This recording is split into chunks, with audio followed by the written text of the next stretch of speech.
Welcome to MINDSHOCK. This is your host, Bruce McGuire, and tonight we are analyzing, in a logical fashion, one of the most anticipated flat Earth debates ever in recent history. That is, of course, the one and only Austin WITSIT, the Michael Jordan of debate. And I'm not limiting this to flat Earth debate.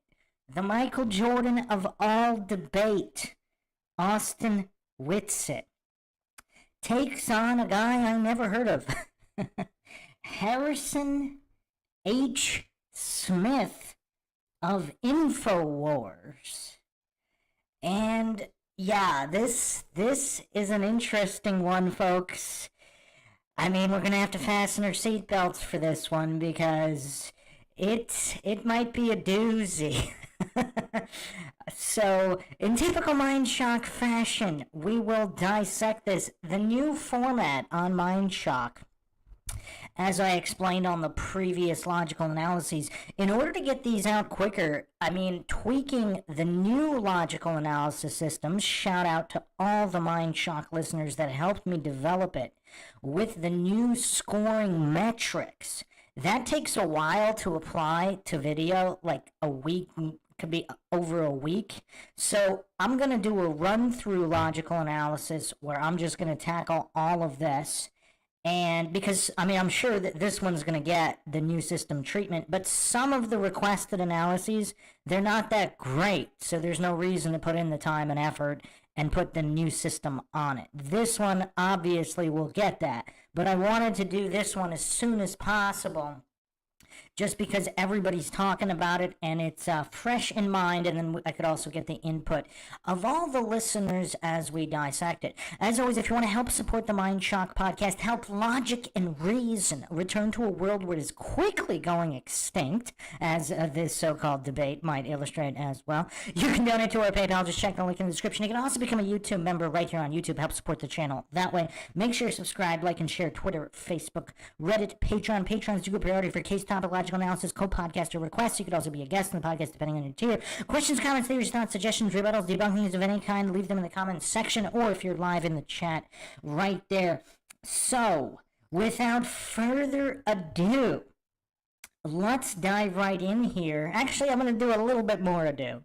So I tried to find video clips of Harrison Smith because I know nothing about this guy, just for a brief psychological analysis on him. He appears to just parrot most of what's on INFOWARS. Now, he does appear to be bargain basement INFOWARS. I mean, you have obviously Alex Jones, the face of the company. You have Owen Schroyer, which is, I mean, you know, he's half decent. And then you have Harrison H. Smith. I mean, this guy seems to be quite high on the soy level. Again, doesn't mean he's wrong about anything. Doesn't mean he can't be on point in many, many different things. But you can already see just from the thumbnail here, this is a guy who might be a product of the trophy generation. And I don't know how old this guy is. I tried to find it. I mean, he doesn't look that old. I mean, obviously, WITSIT's not that old, but he's a savant. Harrison H. Smith just seems to regurgitate most information on INFOWARS, which, again, I'm not saying is untrue regarding corruption exposing and all of that stuff. But in terms of unique analysis or a unique voice, I haven't really been able to find anything that Harrison H. Smith brings to the table that is unique. But, you know, we'll see. We'll see. So if Run Boston Bear in the chat, the mic is a tad distorted. Can everybody else hear me clearly? Everything clear and all set? Welcome to all of the MINDSHOCK listeners, the usuals. Okay. Other people saying it's fine. Okay. So let's get started. Oh man, full disclosure, I listened to bits and pieces. I actually didn't have time earlier today to listen to the entire thing. So most of this analysis will be blind on my end, which a lot of people actually prefer. Okay, so let's get started. Make sure everything is all set here. The next couple weeks will be big. I don't know what was going on with YouTube the past few days. It wouldn't let me, it was glitching out like crazy on the live streams. So, and for people that are new to this debate, just keep that in mind, people in the chat, where, some people only aren't that interested in either flat earth debates or other types of debates. They're only watching this for the logical take of analysis itself. And just keep that in mind where, I guess we should have a no spoilers in terms of what's going to be brought up later or how. So if we could focus on everything as we go through it, I think that would be the best way to do it.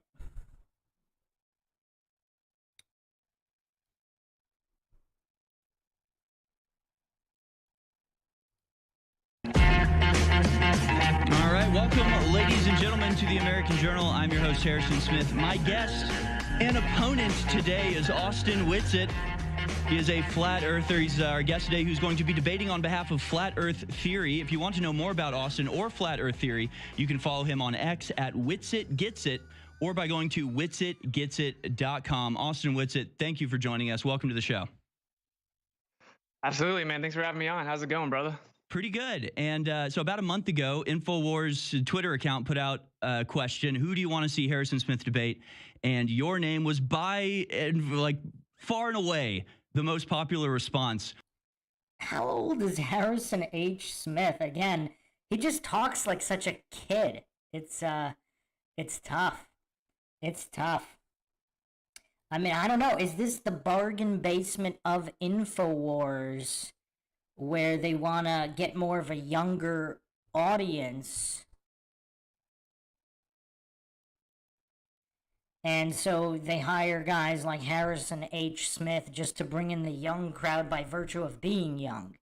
I mean, if you had to guess this guy's testosterone levels, I mean, I wouldn't say they're high at all. Just the manner of speaking. Again, for the goofs that think this is a poisoning the well fallacy, I'm not claiming Harrison H. Smith is wrong about anything.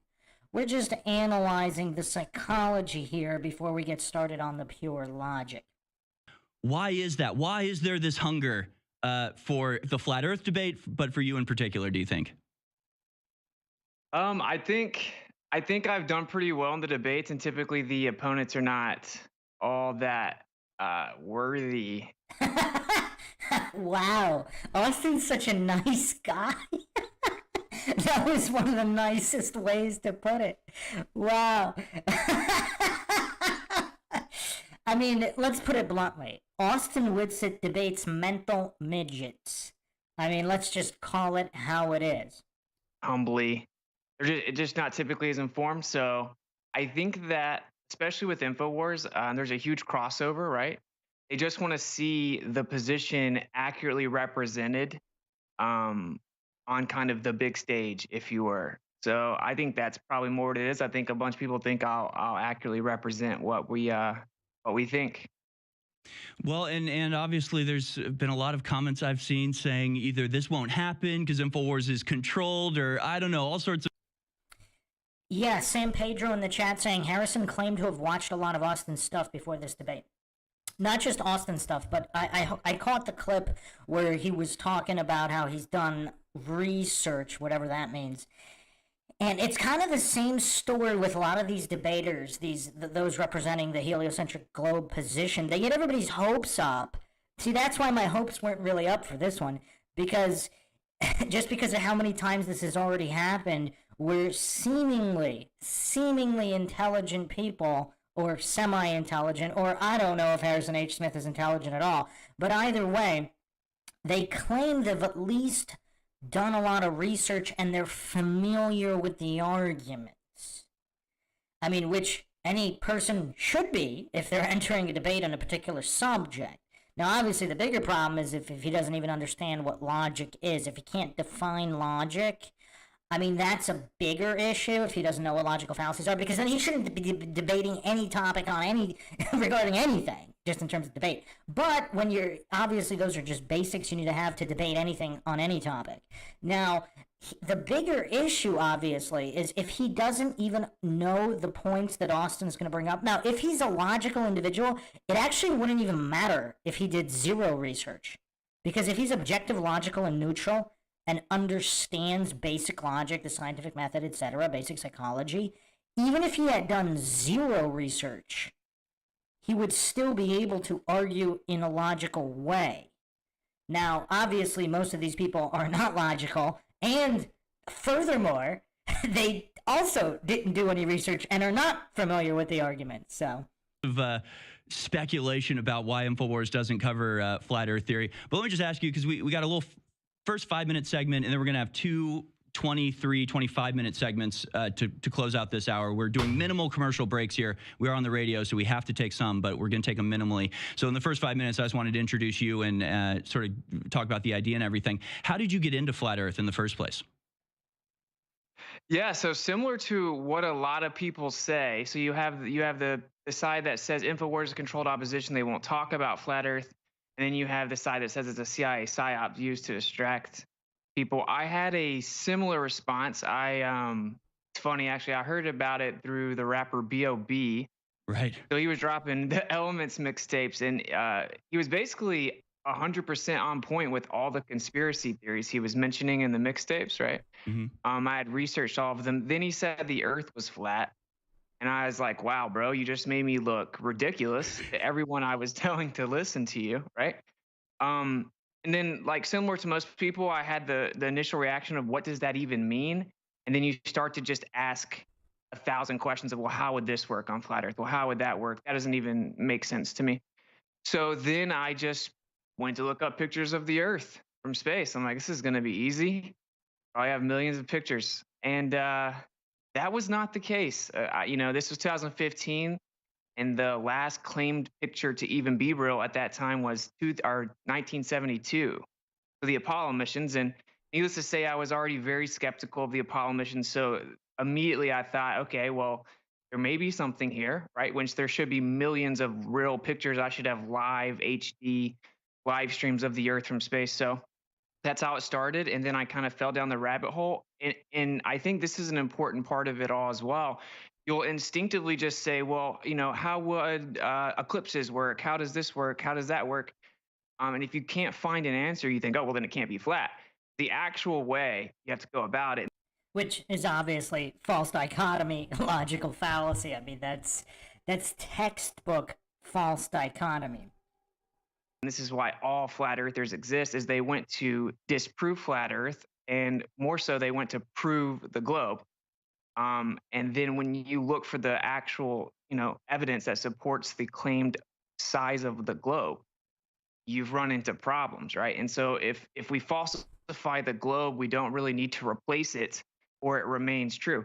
So that's pretty much my like really succinct journey through this. Is I just went to look for evidence of the globe. I went and made observations myself. You gotta hand it to INFOWARS. They do have snazzy editing. Look at those snazzy clips they've put up.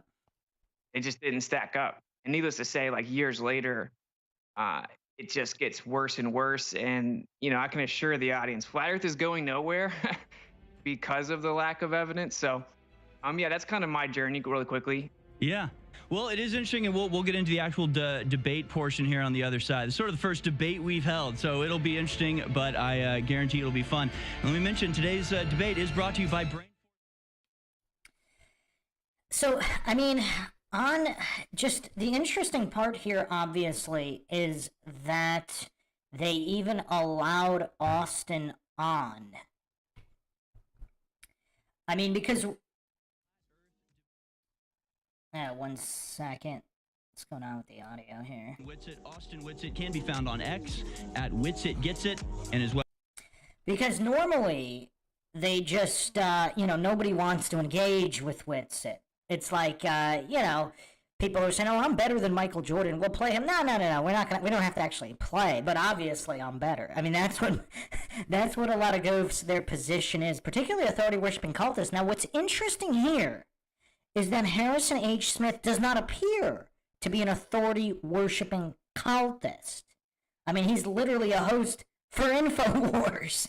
I mean, so it seems like he's not an authority-worshipping cultist, so it will be interesting to see where he draws arguments from. Obviously, my main concern, as with most debates, is whether or not there's a, Logic 101 is understood, which is why I think all debates should just start with, a 5-minute segment. What is logic? What is a logical fallacy? What is the scientific method? Just pure basics.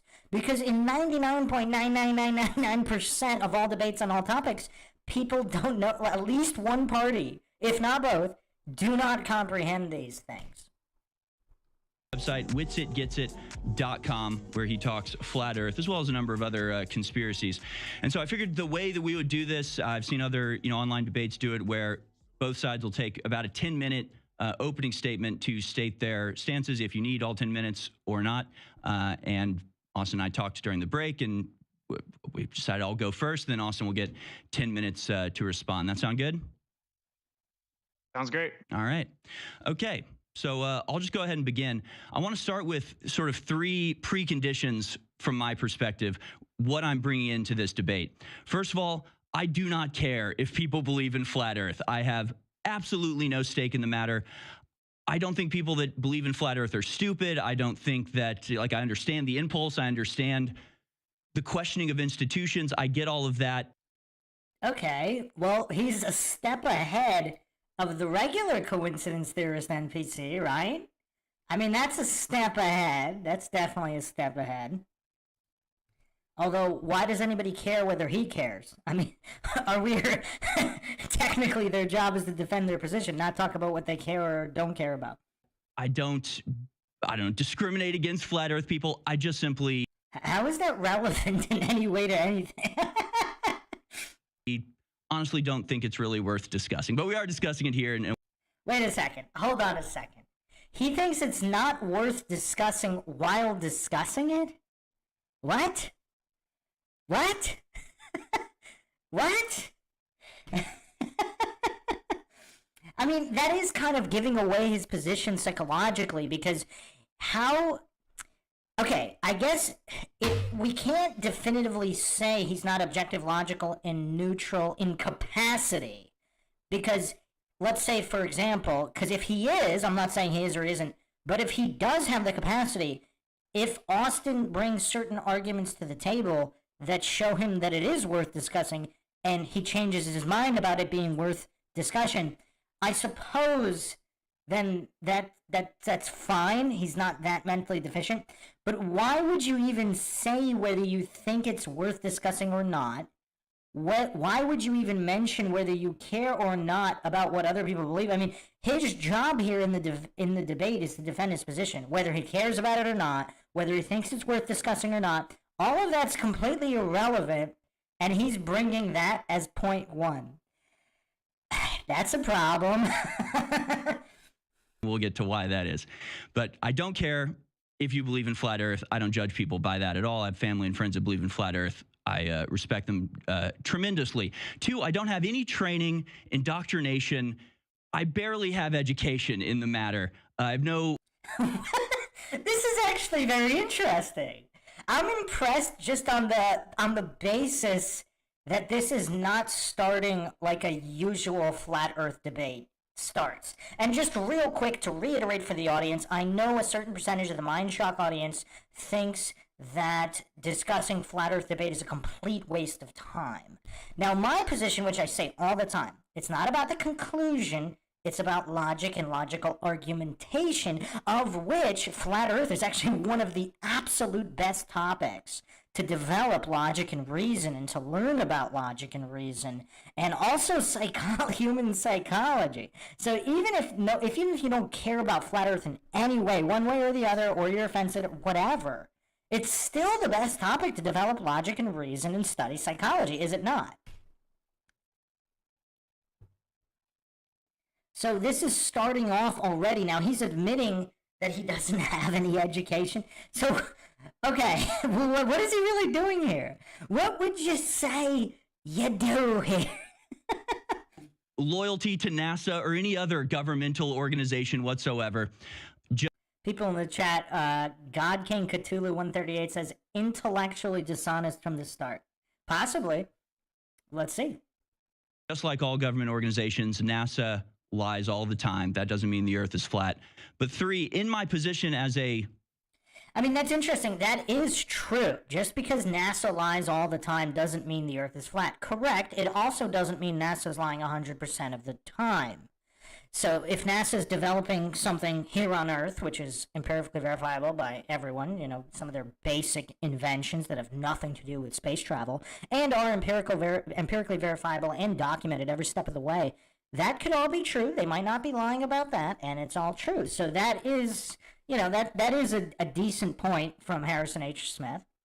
Professional conspiracy theorist, I'm really incentivized to actually believe in flat Earth, if anything. I know there's a huge and extremely supportive audience of flat earthers, and if I was cynical and greedy, I would pretend to support. Justin Johnson in the chat saying, why trust a known liar regardless? Well, exactly. You shouldn't trust anything. That's why you see if their claims are empirically verifiable. Flat Earth, because I know that the support that could get me. If anything, I'm sort of anti-pandering here. I know about half my audience believes in flat Earth, but I simply don't. And, you know, it would really seem like it would be in line with my general position, which is questioning authorities and questioning the official story. I mean, there is a lot of narcissism here because, first of all, his first point about whether he cares or not whether people believe in flat Earth, he's making it all about himself. So again, this is some kind of like trophy generation, soy-infused individual. So he is making that obvious just from a psychological analysis point here. Because his first 2 points both revolve around himself instead of the actual topic being debated. So it's kind of obvious there's a certain amount of narcissism being dealt with here. So... yes, I want to keep that in mind just to see how he argues, because he's coming from the position whether or not people care what he cares about. Like, that's interesting, right? Now he's talking about how he's anti-pander. It's all about him instead of the actual topic. But at the end of the day, I just sincerely don't believe it. So those are sort of my preconditions. I don't have any training. I'm not loyal to any, you know, science. I'm not a trust the science type of guy. I don't actually care if you believe in flat Earth. Wait a second. Does anybody know who's watched a ton of flat Earth debates? Is this the first guy who's not a trust the science guy? Obviously, he doesn't appear to know the difference between science and scientism, because the scientific method can be trusted to a certain extent, depending on whether the experiments are valid or not and in alignment with the scientific method. But yeah, he's obviously a conspiracy guy. He's a host on INFOWARS. So if anything, this debate is unique. So we can see that. And I'm really incentivized, if anything, to believe in flat Earth, but I just don't. And so why I'm against the flat Earth, also, I can sort of divide into 3. Wait a second. So he's saying he's not neutral. He's against the flat Earth without having any training or education, while also not being a trust the science guy. Wow. Parts. One, I just genuinely do not think it's true. I researched flat Earth. I'd heard about it like... Wow. Okay. I have to stop this again. I'm sorry, people. The narcissism is getting off the charts here. It's not about whether it is true or not. He's making it about what he thinks, what he feels, what he believes, instead of the objective pursuit of truth. I mean, this is going to be tough. This is why I'm spending so much time on the psychology here at the beginning, because it is of critical importance. I mean, I've talked about this many other podcasts. I don't know. I haven't heard anybody else talk about the importance of both logic and psychology. If you only have one, you're going to have issues. Because how can you even learn anything if you do not understand the way your own mind works? And then, of course, you know, logic is like your compass. But if you don't even know that you need a compass, if you don't, I mean, it's both are very, very important, which is why I spend so much time on it. I have an entire playlist on the MindShock podcast channel here, logic and psychology, where I discuss all of these topics and why it is of critical importance to understand both if you are actually interested in the truth about anything. Now, his narcissism here, he's not holding back at all. He's being very transparent regarding his own narcissism. Like you, I had gone in going, actually, I went saying, I'm ready to be convinced. I've heard people think the earth is flat. I think that's awesome. Let me be convinced. I went in with a sincere willingness to be convinced. I found the arguments against the widely accepted heliocentric model to be entirely unconvincing. Again, it's all about what he finds convincing or unconvincing. This is shades of Bryant Myers, too. I mean, he kind of just spammed not convincing to literally all of the arguments, including physics papers, physics textbooks, because he was so triggered. Now, Harrison H. Smith does not appear to be triggered here, because obviously Bryant Myers was triggered off the charts. I mean, his neck veins were going ballistic in that debate. If you haven't checked the analysis out on MindShock, check that out. Yeah, Harrison is a conspiracy theorist. He's a literal host on INFOWARS, which is why this is interesting. I think this might be more interesting regarding the psychological analysis than the logical analysis at this point.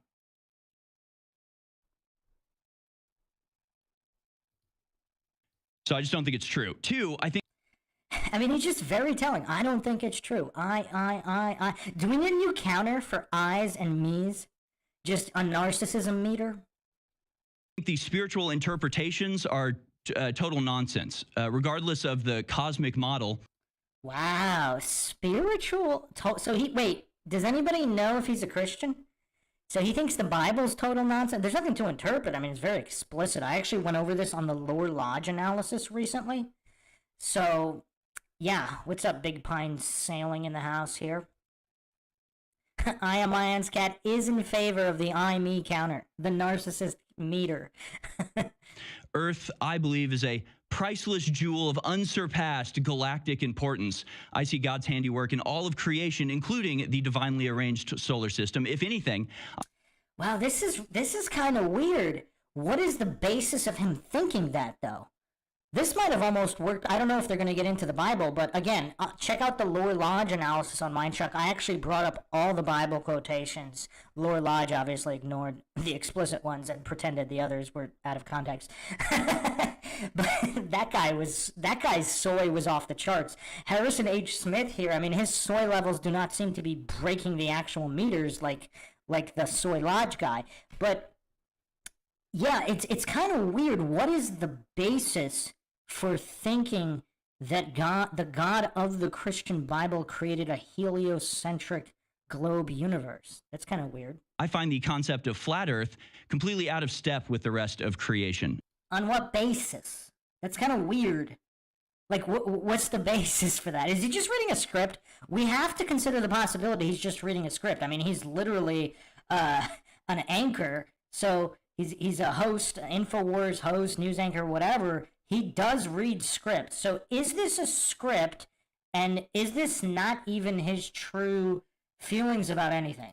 Is he just a bought and paid for puppet for INFOWARS? I mean, obviously, you know, all of the mainstream news media anchors are all bought and paid for puppets. Is he as well? Again, I'm not claiming he is or isn't. I'm just asking the question. I think it's an important question. And I can explain that later. But three, I think the overall discussion about flat Earth is... Again, it's everything that he thinks about. detrimental. I'd almost go so far as to say toxic to the discussion that we... Wow. Toxic? Wow.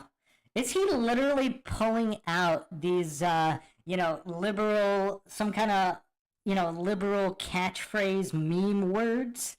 I mean, that's kind of weird. Have every day, which is about the lies told by government to keep us under control.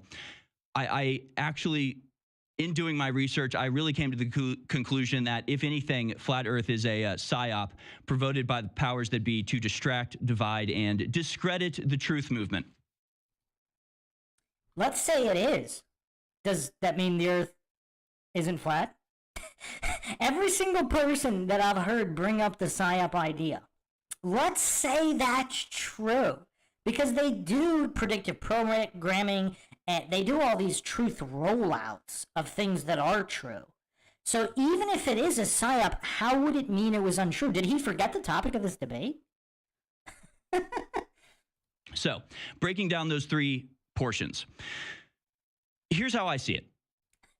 Back to Matt, I think we might really have to start a narcissistic meter, because his is more off the charts than any debate I've ever watched. He made this all about him instead of even the topic being discussed.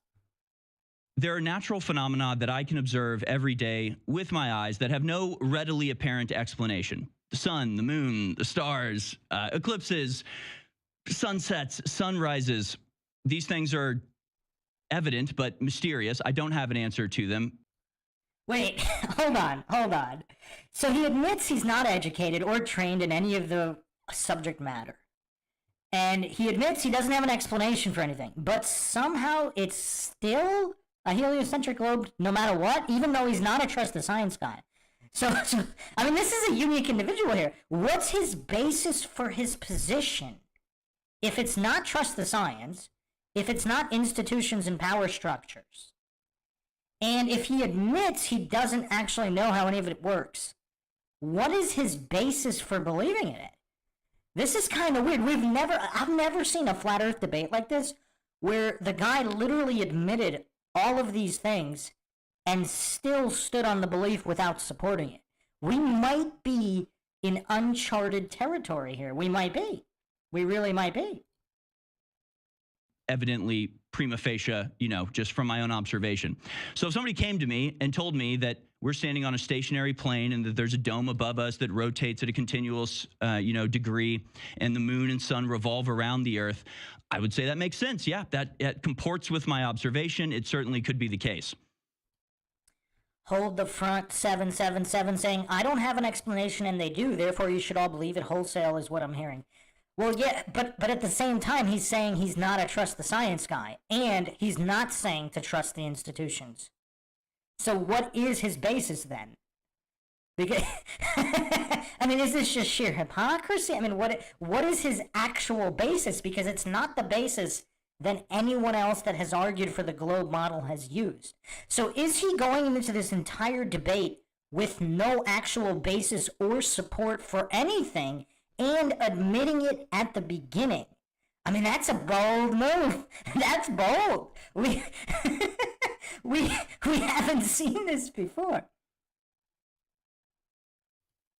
But if somebody else came along and said, well, actually, the reason the sun looks like it's circling around us because the Earth is spinning, and all the other aspects of the heliocentric model, I'd have to say, yeah, that also makes sense. I can also picture that as being true.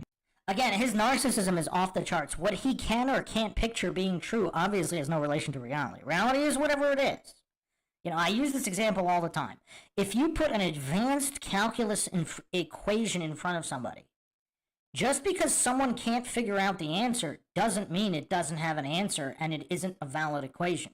So whether something makes sense to this particular individual or any other has absolutely nothing to do with it even being true.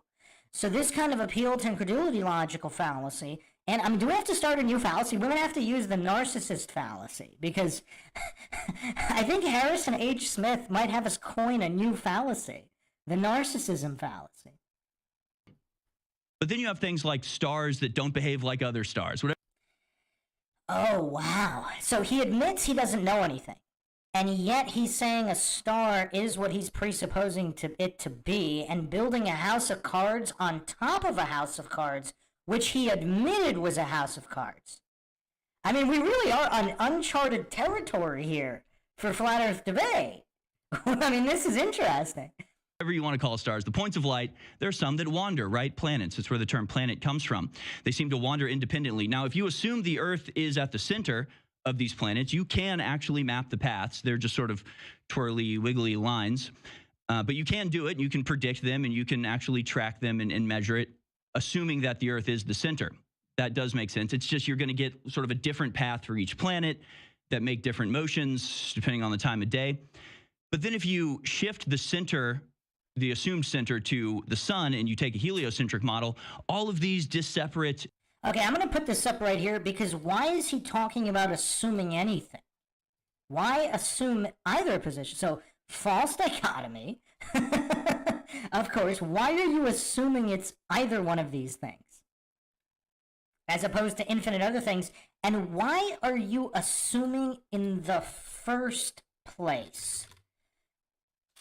So is he like all the? So this is something I really don't understand, and I don't know if Austin is going to bring this up, but I've brought this up on numerous debates, and that is the cosmic background radiation.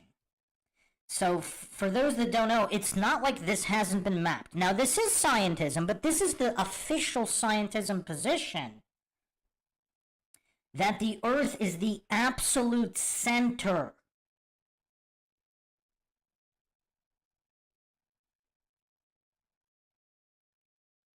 This is the cosmic background radiation.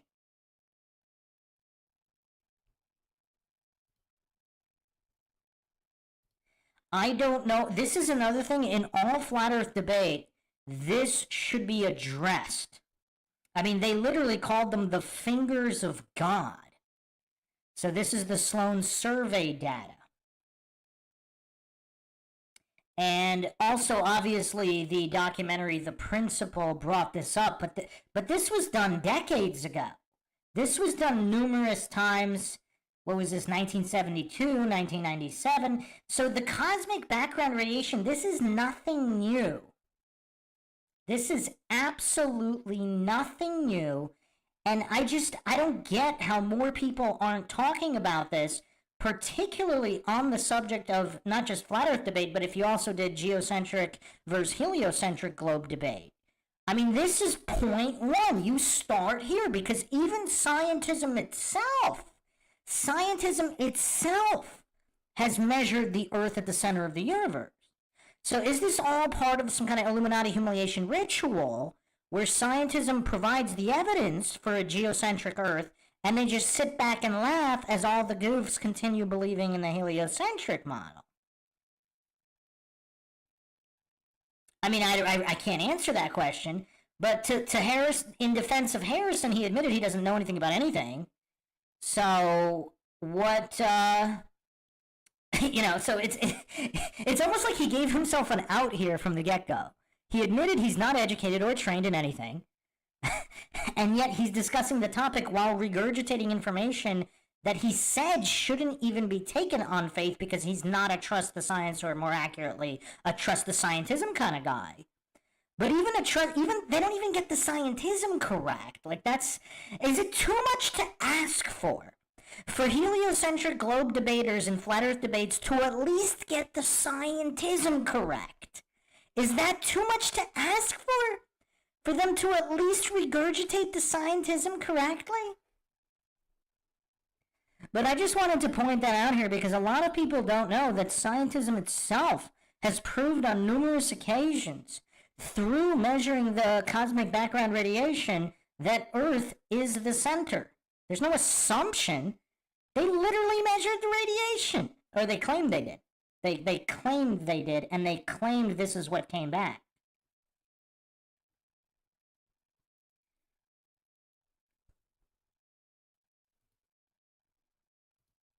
And seemingly random paths just go shoot right in the middle. Suddenly it's all very nice, clean, explicable, concentric circles. What is he talking about? What is he talking about? Where is he hallucinating clean concentric circles as if the Earth is stationary, though? Like, has he never seen star trails?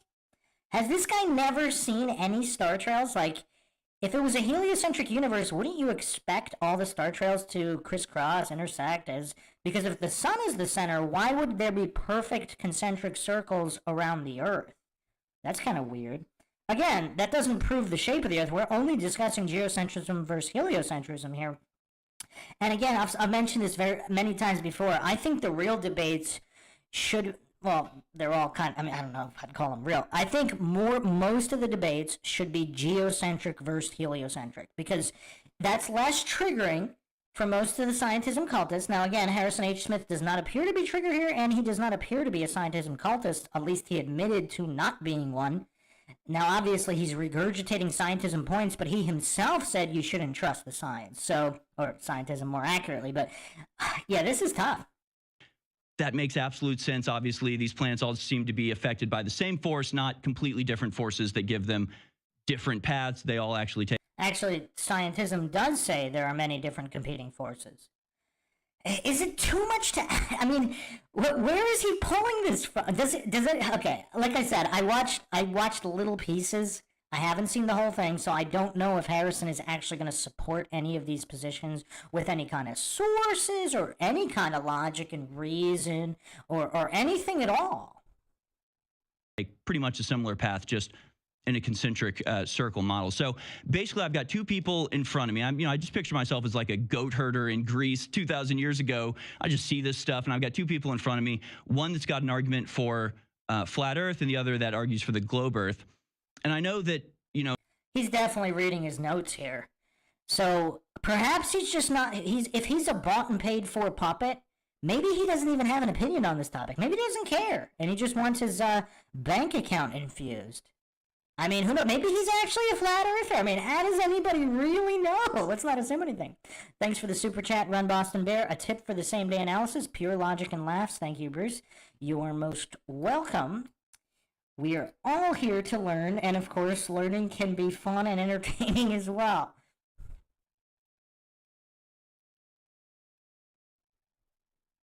When you're in your argumentation, you like to present the globe Earth side as presenting a model, therefore it's making a positive claim, therefore it has the burden of proof.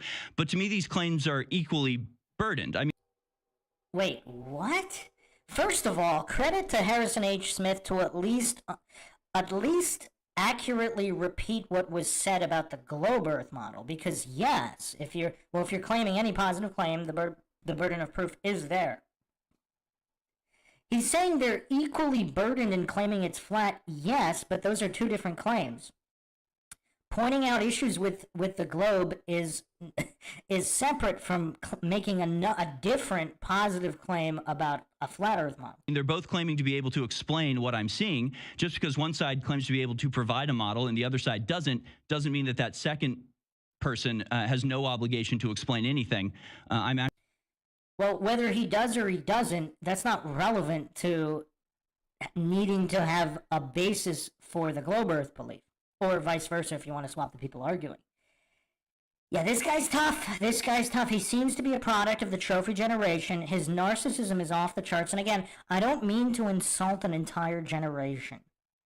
But if we look at videos from, I don't know, the 70s, 80s, or even 90s, there isn't all this I think I. Like, it's crazy. I'm looking for an explanation for these things. Still going. Wait, are we seriously going to add an I-me counter for the narcissist meter? I think we need to. And one side can present it, the other side can't. So the tactic I've seen you take is sort of almost assume, like take the position as if it's a trial, like a criminal trial, where the prosecutor has the burden of proof, and your job is to simply disprove or undermine or cause reasonable doubt. I'm glad he brought up the trial, because there's 2 points here. There's 2 main points, and the reason I'm cutting into this a lot at the beginning is I want everybody, particularly anybody new that's listening, that is not aware of MINDSHOCK or has not seen any logical analyses on MINDSHOCK. Obviously, we discuss every single topic here. We do a lot of true crime. We do a lot of everything. But the underlying pillar, the foundation of everything we do on MINDSHOCK, is logic and reason. So I actually brought up the court argument many times. If NASA is the accused, and they bring evidence that the Earth is a globe using their own photos, and then they bring their expert, which is on their payroll, to authenticate the images of the Earth, is anybody going to believe that? Like, if a serial killer is on trial, innocent or guilty, if he's providing his own security tapes and whatever logs to prove his alibi, like, who is going to accept that, even if it's true? Who's going to accept it as true if it's provided by the accused? I mean, that's a critical point. Another issue with I think Eddie Bravo first brought this up, If you walk into a room and you see a dead body, and there's two people, and they're just flabbergasted, and one of them's like, oh, this can't be. This can't be. And the other person's like, no, this person's bleeding. There's a knife right there. And the second person's like, well, who did it? If we, who did it? We don't know who did it. And then the first person's like, well, whether they did it or not, the dead body's here. And the second person's like, well, no, it can't be true because we don't know why. We don't have a motive. Appeal to motive is just one of the silliest things. But yes, the court example, Harrison H. Smith is, again, shifting the burden of proof and also engaging in a diversion fallacy and a tu quo qui fallacy, where he's just basically saying, no, you. In a flat versus globe debate, I mean, that might be true if Austin Whitsitt is claiming it's flat. The burden's on him to support that claim. But it is equally true that if Harrison H. Smith is claiming that it's a heliocentric globe, the burden is on him. So I don't even know why again, it's on his script, so I guess he has to read whatever the script says. In those claims, like if NASA is the prosecutor and Flat Earth as the defendant. Well, not really, because NASA would be the accused on a Flat Earth trial. But that's not the case. But even if it were, you'd still have to, how would you determine what is true or not true? Beyond a reasonable doubt. Beyond a reasonable doubt. So even if in Harrison H. Smith's example here, let's say neither side could prove their position. So does that mean that people shouldn't believe in either model? Like, where's the logical consistency from Harrison H. Smith here? Because if, logic is obviously objective, you're not going to pick a side just for the sake of picking a side. So even if we use his example of globe versus flat, NASA versus whoever in a court trial, if neither side can prove their position beyond a reasonable doubt, why would anybody believe in either side? Does Harrison H. Smith not understand even his own example? From the look on his face, it appears he does not. I mean, I see both of these arguments having a burden of proof to some degree. But even if this was a criminal proceeding, and that was the case, that reasonable doubt was the standard, I still would have to say guilty because the prosecution's case is airtight. You can nitpick at their evidence, but I've really seen nothing that undermines the core argument. Which is what? So wait a second. Does this guy not know how court works? What is airtight? Like, based on what? Because so far he didn't cite a single piece of evidence, right? He basically just said everything kind of works in a heliocentric globe model, which not only does it not work, and we'll get into that later. I'm sure Austin will get into that. But even if it did, that's I mean, this is a post hoc logical fallacy, kind of like saying, oh, if someone predicted an eclipse, or the Bigfoot mailbox fallacy, which we came up with in the one and only Craig of Fight the Flat Earth, one of the most entertaining anti-flat earthers ever. He basically argued against the scientific method, and he basically said only if you have a prediction and the prediction is satisfied, that means your entire model is true, and that's where I came up with the Bigfoot mailbox fallacy. So according to Craig of Fight the Flat Earth, and possibly Harrison H. Smith here, based on his courtroom example, if someone predicts that Bigfoot will deliver your mail at, let's say, noon, and the next day you go check your mailbox at noon and the mail is there, that must mean it was Bigfoot who delivered it.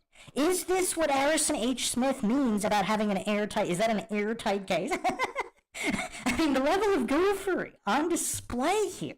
Because it had to have been Bigfoot simply because the mail was predicted to have been in the mailbox at a particular time. It couldn't have been Mothman. It couldn't have been Chupacabra. It couldn't have been his mom's ghost. It could have only, and it definitely couldn't have been the mailman. It could only have been Bigfoot as long as the prediction was true. So, of course, the only thing Harrison H. Smith has brought to the table is it appears to work. The heliocentric globe model appears to work. So if the mail is in the mailbox, if all the mail appears to have been delivered perfectly, it had to have been Bigfoot? To me, that's not an airtight case. Now, I don't know what constitutes an airtight case for Harrison H. Smith, but to me, a post hoc logical fallacy is not an airtight case. I mean, how can any kind of fallacy be airtight? Ivan Mecton in the chat says, he not looked into this, but the globe model is airtight. Yeah, he's not an expert. He's not a trust the science guy. So by what basis is it airtight? Like, what does he have to show that it's airtight? He's already presupposed it's airtight. So is his entire argument a circular reasoning logical fallacy, where he has already presupposed it's true because it's true? This is tough. This is why I spend so much time on the psychology of this, because how do we make heads or tails of this psychologically? Because I don't think we've ever had a debater who admitted to not knowing anything, who admitted that you shouldn't trust the science or the scientism or the experts or worship authorities. He's admitted all of these things, and he's admitted that he doesn't know anything, that he's not trained or educated in any of this. I mean, this is unique. I think, can we all agree that this is a very unique so-called debate? Lord Zed says he's not even a narcissist. This weenie doesn't even believe in himself. Just a dork that Alex gave a mic to for some ungodly reason. Well, who knows? Perhaps there's some kind of nepotism going on here. Maybe he's a friend of a friend and he needed a job. We don't know. We don't know why he was selected to be on the Alex Jones show. Thanks for the support, James Brown. Yeah, so we really don't know. We really don't know. But this is very, very curious. I mean, it is very curious. No, it's not. No autonomy says severe Dunning-Kruger. It's not Dunning-Kruger. Because he admitted he's not competent. He admitted he doesn't know anything. So I don't know if this is Dunning-Kruger. I mean, we'll continue to examine if he has other tells of the Dunning-Kruger effect. But he clearly stated that he's not trained and he doesn't have the competency. Right, so their story makes sense. It fits all of the evidence, and we can get into all of the evidence for flat Earth later. But what evidence does it fit? If the mail's in the mailbox, that's all you need to know that it was Bigfoot. To believe that in the Bigfoot mailbox, the Bigfoot's the mailman because the evidence appears to fit in the because the mail keeps showing up in the mailbox. It all fits and is airtight. This is kind of weird. There isn't any, so that'll be an issue. And in the second part, so that's the first part. Just from my... Again, I. This guy's narcissism is off the charts. I don't know if I would say his Dunning-Kruger is off the charts. He might have average Dunning-Kruger, or even, I mean, I don't, he admitted that he's not trained, and he doesn't really know anything about this. Observation, what I'm seeing, looking for an answer... The heliocentric spinning Earth, round Earth model fits everything that I see, explains it to a very high degree. And even if there's, little things I don't understand here or there, it doesn't do anything to make me think the whole model is fake. So if the security camera doesn't show Bigfoot, maybe it glitches out when the mail is delivered. There's no actual Bigfoot footprints, but the mail's still there. So that's enough for Harrison H. Smith. Because even if there's little things that don't work, it doesn't matter because the mail still showed up in the mailbox. Yeah, this is going to be tough. This is going to be tough.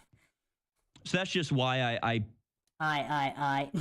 not what the truth is, not what reality is, but all about the I. Don't buy the flat Earth arguments.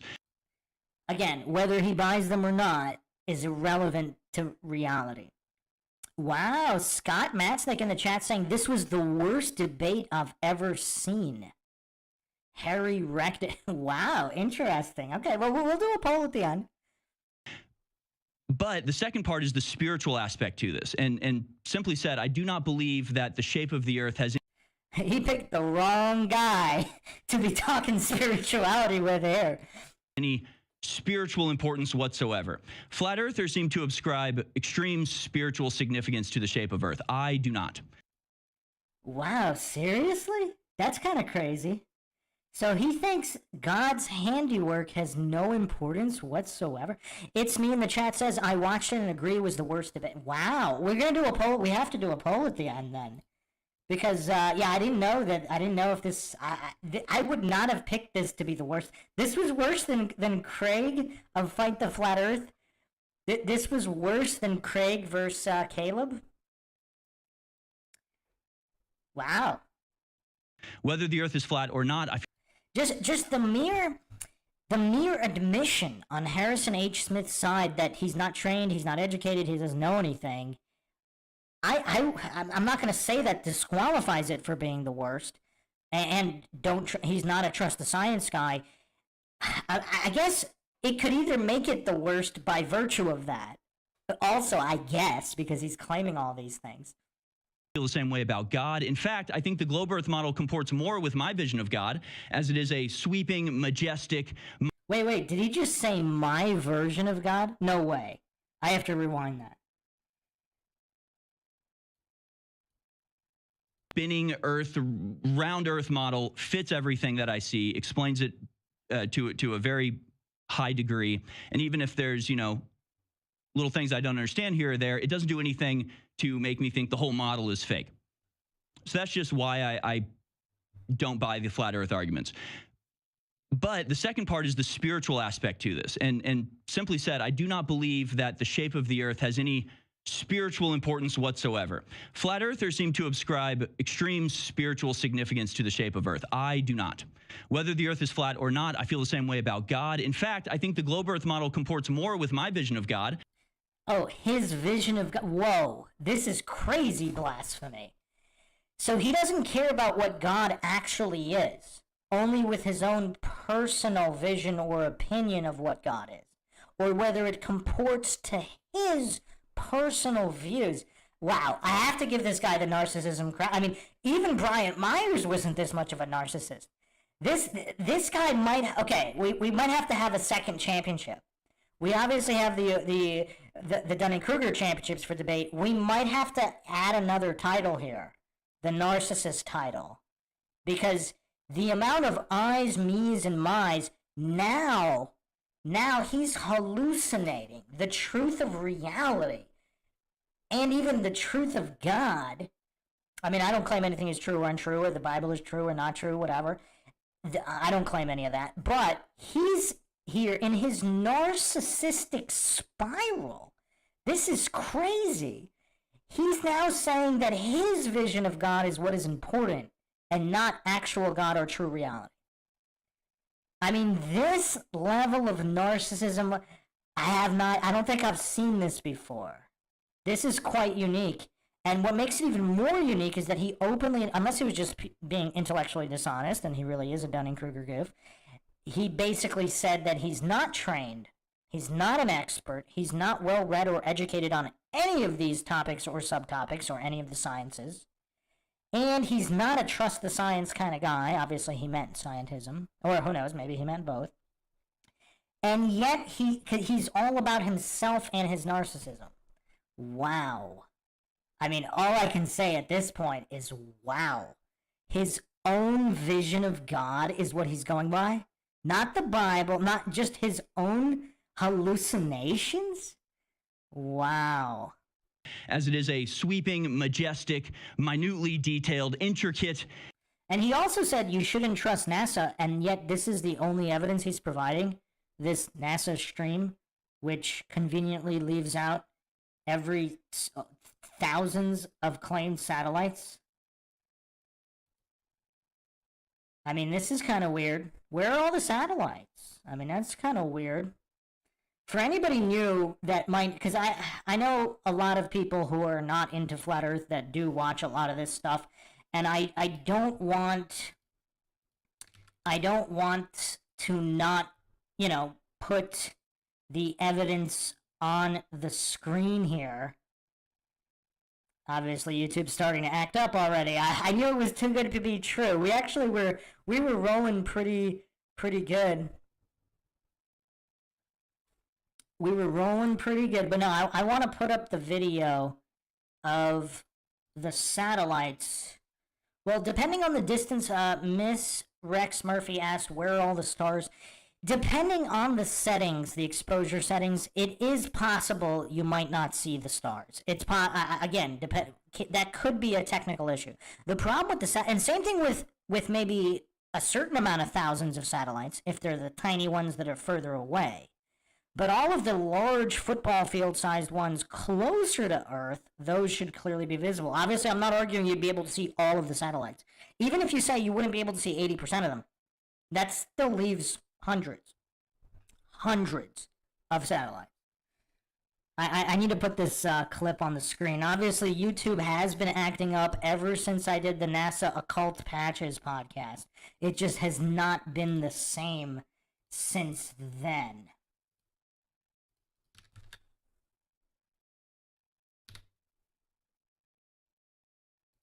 Yeah, I could just give me a second. I'll get it on the screen. Man, should I not have done that one part?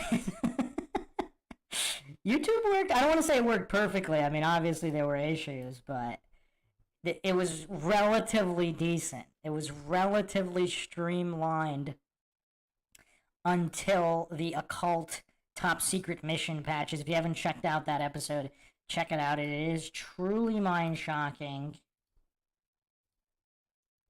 Okay, I got it here.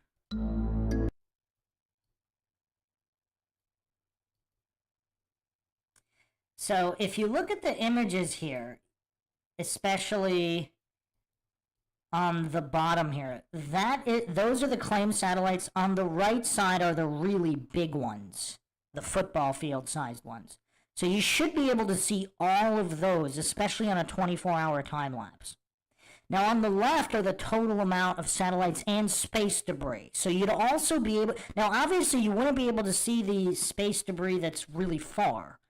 But out of the thousands, tens of thousands, or even hundreds of thousands, or even millions of pieces of space debris, any of the little pieces of space debris that were flying by the camera over a 24-hour time lapse, or even a 12 or 6-hour time lapse, there would be dozens, if not hundreds, if not thousands, that would fly very close to the camera that you would clearly be able to see regardless of exposure settings.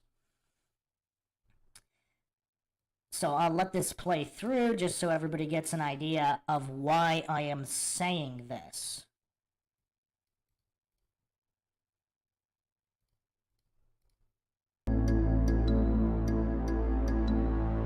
I mean, not one, not a single satellite, not a single piece of space debris anywhere near the camera. I mean, isn't that wild? Isn't that wild?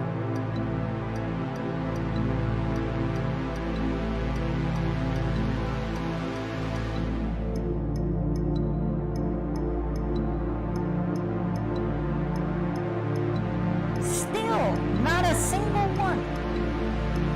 Not one. Not one yet. Shane 187 Thompson says, yet no space garbage has ever crashed into the camera. Yeah, statistically, for the amount of years that they've allegedly been up there, for the amount of years the alleged satellites have been up there with cameras, you'd think there'd be at least one impact, severe or not. No, but just look at these time lapses. Not a single, not one single satellite, especially on that top video, you can see the exposure adjustment. So you might not be able to see the stars. That's a valid point. You might not. You might not see the stars. But where are the satellites?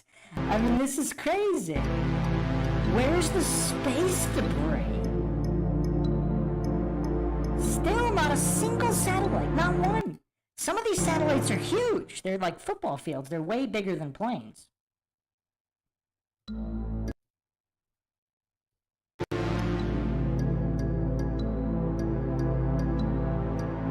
Not a single one.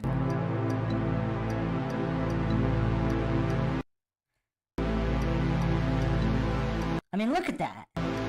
Not a single. Where are these football fields flying in this in allegedly in the atmosphere here? And again, I'll just zoom in on these claimed satellites that are up there, and on the left is an image provided by NASA of satellites and space debris on what it actually looks like, and yet we see none of it. Again, let's say we would not expect to see 80% of it, or even 90% of it. That still leaves hundreds of satellites and space debris. I mean, you know, crazy stuff, crazy stuff. So let's go back to this. and perfect model, just like most things in creation. A flat earth model, to me, is childish and simplistic in comparison. Nothing else in creation Childlike and simplistic. Wow. that I can observe, makes me feel like I'm... Wow, makes him feel like. So now we're not even talking about his thinking ability. We're talking about his emotions and his feelings. So all of this is based on his feelings. I mean, wow. Wow.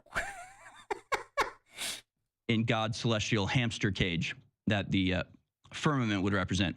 That being said, I know that this belief is essential to understanding the why of the conspiracy, right? The idea that making people believe that we're on a planet spinning through... Okay, he's obviously just reading a script. So, I mean, that's obvious. What's not obvious is exactly what he truly believes or why, because he hasn't really stated any of that yet. Maybe he won't. But look, you can see right now, he's reading from a script. You can see the reflection of the paper in his glasses.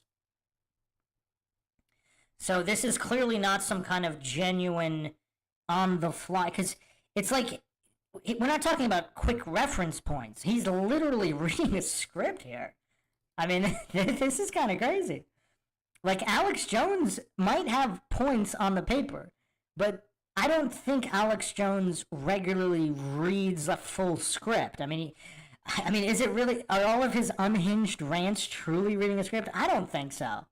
I think Alex Jones is relatively unscripted, and I'm sure he has points listed that he needs to discuss. But Harrison H. Smith here, it looks like he's reading entire paragraphs here.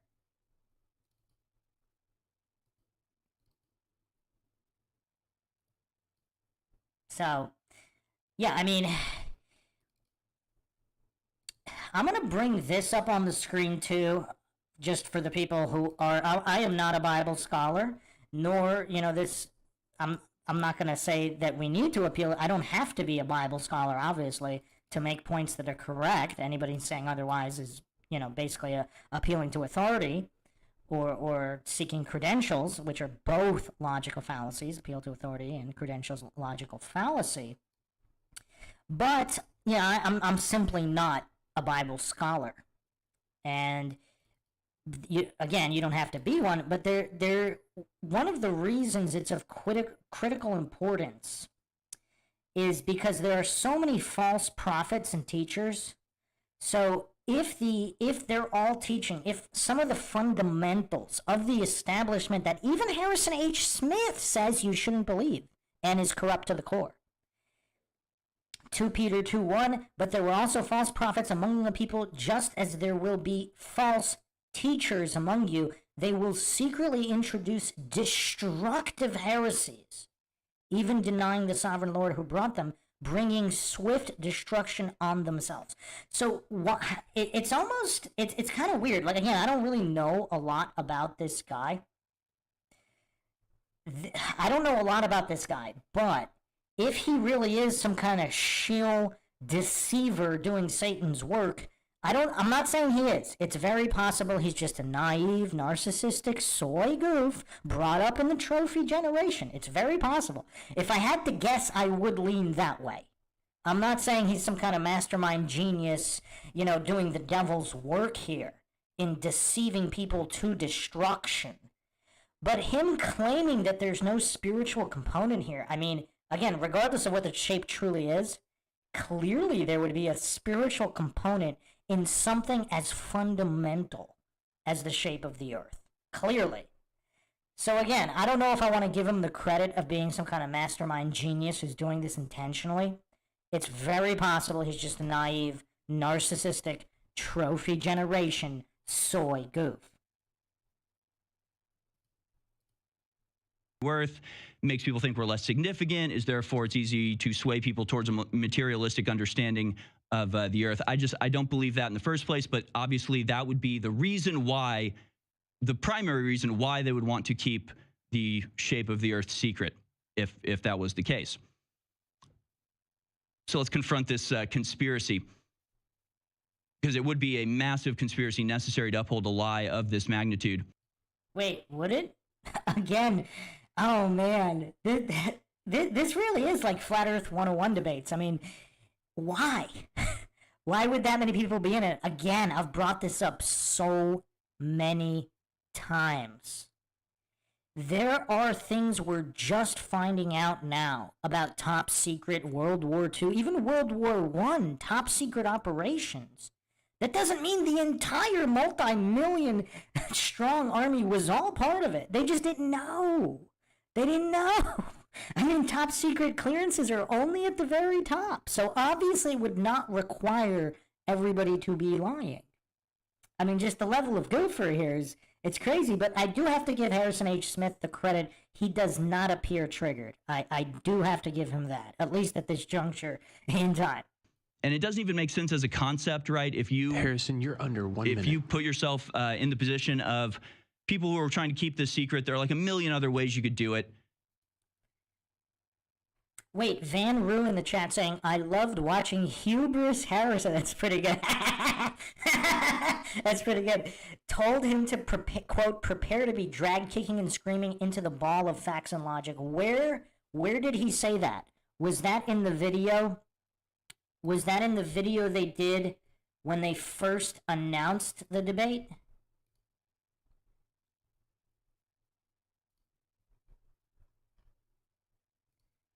Was that in that video, or was this in this video? Okay, hold on. I think I want to play it just to set the stage here, because this. No way. Hold on. Let me see. Is the Robot Polisher did a cool video. His videos are pretty hilarious.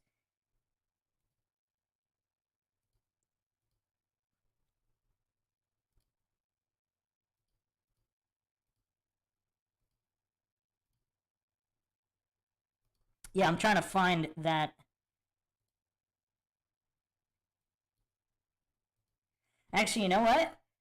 I want to play Robot Polisher's video hyping this because it was actually very interesting, and I think it'll make this all that much funnier because I really do want to do I think it's more important to do a psychological analysis than a logical, and obviously we'll be doing both, but I think it's more important to do the psychological just for future debates as well. Because, again, if we're really trying to understand the truth, logic and psychology cannot be separated. So let me put up the Robot Polisher video, and we'll see how much hypocrisy is at play here.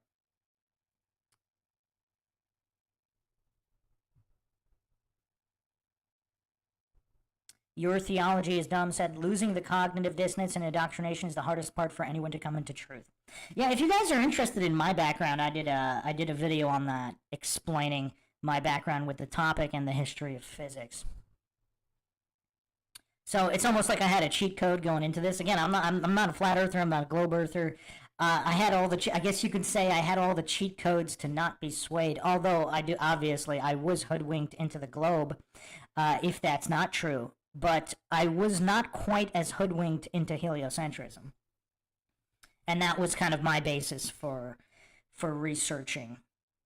But yeah, I got the Robot Polisher video right here.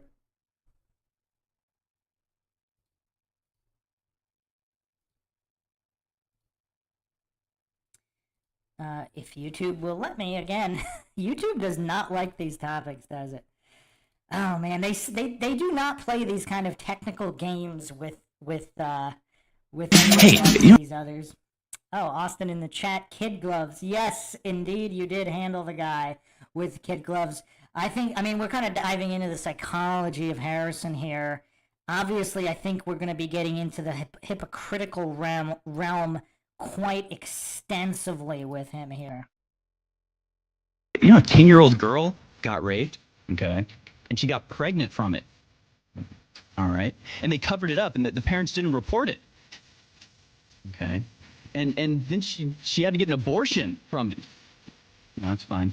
And she had to travel for 2 hours to get the abortion. What? What?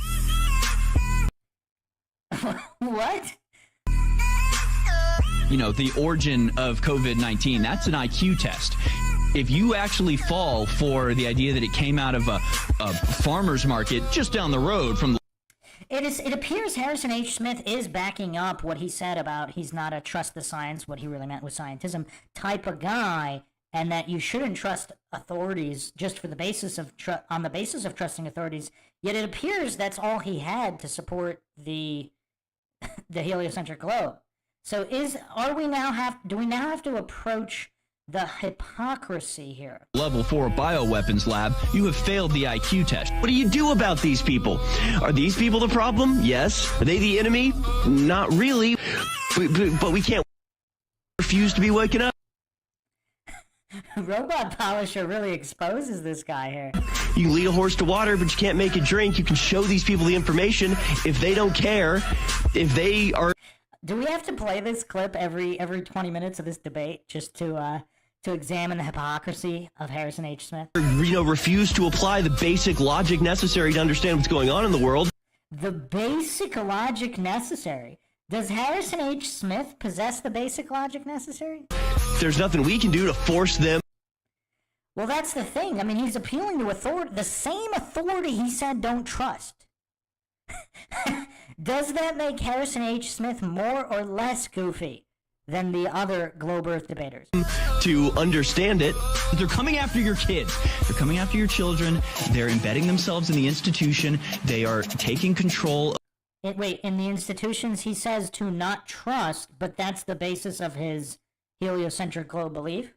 Does that make sense? Of the levers of power, and they are turning them against you. You cannot roll your and just sigh. Cannot just pretend like this is normal. Okay.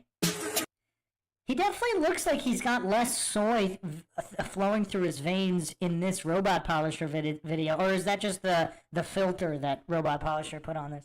This is abnormal. This is destructive. This is horrific. And this is just the cultural side of a total and complete civilizational collapse that they are bringing about on purpose. They're announcing it. They're telling you they're doing it. None of it makes any sense. None of it is moral. None of it is ethical. None of it is beneficial to anybody or anything. Everything they said was a lie. They have killed millions. Mass murderer.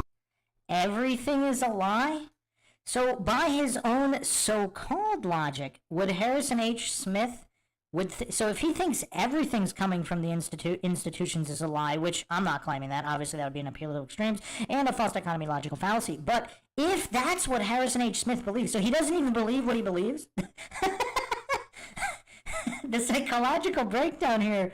This is curious. I don't think we've ever had somebody quite like Harrison H. Smith. On a level beyond anything we've ever seen before. People have this idea, and I don't know where they get it, that somehow the people in charge have your best interest in mind or actually doing things in an attempt. Now again, before people give Harrison H. Smith too much credit, he might be reading a script for all of this as well.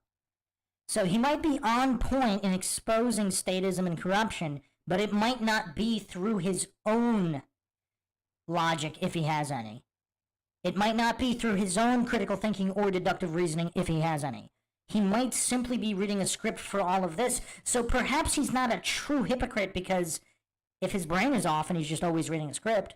To make the world a better place or a more peaceful or safe or good place, it's the exact opposite. I still can't get over how he said the spiritual component doesn't matter because of his own personal vision of God. I mean, that's weird. That takes narcissism to a whole new level. You think everybody's in on this? You think it's a big conspiracy? The answer is yes. This Robot Polisher video is hilarious. To fathom the reality is so terrifying to most people. Oh, the soy filter's not working as good for this clip. That they just can't do it. It's too much. They cannot allow themselves to believe that because then they'll have to not trust the people in charge, and that's...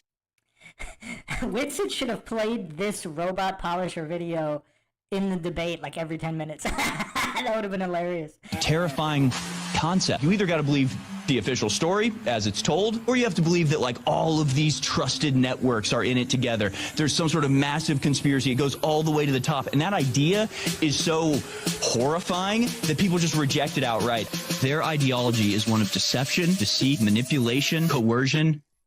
And a force. Every pharmacist giving out the shot, every doctor ignoring the side effects, the media not reporting it, the insurance companies not making a bigger deal out of this, NHS and NIAID and Dr. Fauci and all of the little bootlickers in Congress and Oh, he mentioned bootlickers. Interesting, interesting. And just to reiterate, I do not claim anything is true or untrue. The motto on MindShock, of course, is the only thing we know for sure is that we don't know anything for sure because we're not narcissists here.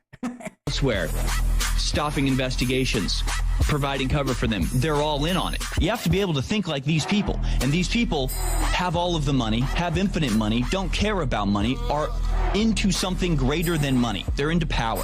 They're into control. They have placed themselves at the top of the societal pyramid, and it's a self-aggrandizing. He actually, I don't know, it's weird. He doesn't appear, maybe he memorized the script. I don't see the script in this clip here. Maybe it's a teleprompter, but... And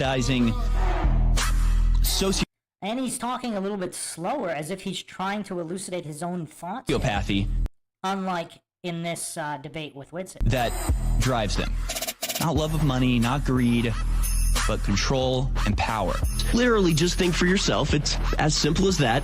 Just look at the world around you and interpret it through your own consciousness, the free will God gave you. And we can get out of this. We can stop all of this. Get that we are all infuriated with all of this, but the entire system relies on, is predicated on, can only continue to exist because people are ignorant, they're stupid, they're in this just ridiculous... He doesn't appear to be reading from a script in some of these. Interesting. Days of stupor, mindlessness. Not everybody can be a robot polisher. Right. In other words, there's too many humans because once the world is run by unthinking machines, not everybody can just polish robots all day. We'll have to come up with something else for them to do. Maybe they'll just die. Oh man, Robot Polisher makes some great videos. They are highly entertaining. That should be played that should have been played every 10 minutes in this debate. And I only have been about a minute left, so I'll just stream through these. Basically, the scale of the conspiracy necessary to keep this up is too vast to be feasible. Millions of people have Appeal to incredulity. worked on space False dichotomy. programs. False premise. Either they're all in it, or there's some sort of parallel industry constantly psyoping the people in the space industry. Whether Appeal to extreme. satellites or balloons, every image from space is CGI, rocket launches fall into the ocean. Just one of these would require thousands of people working for decades in absolute secrecy, and the... Wait, what?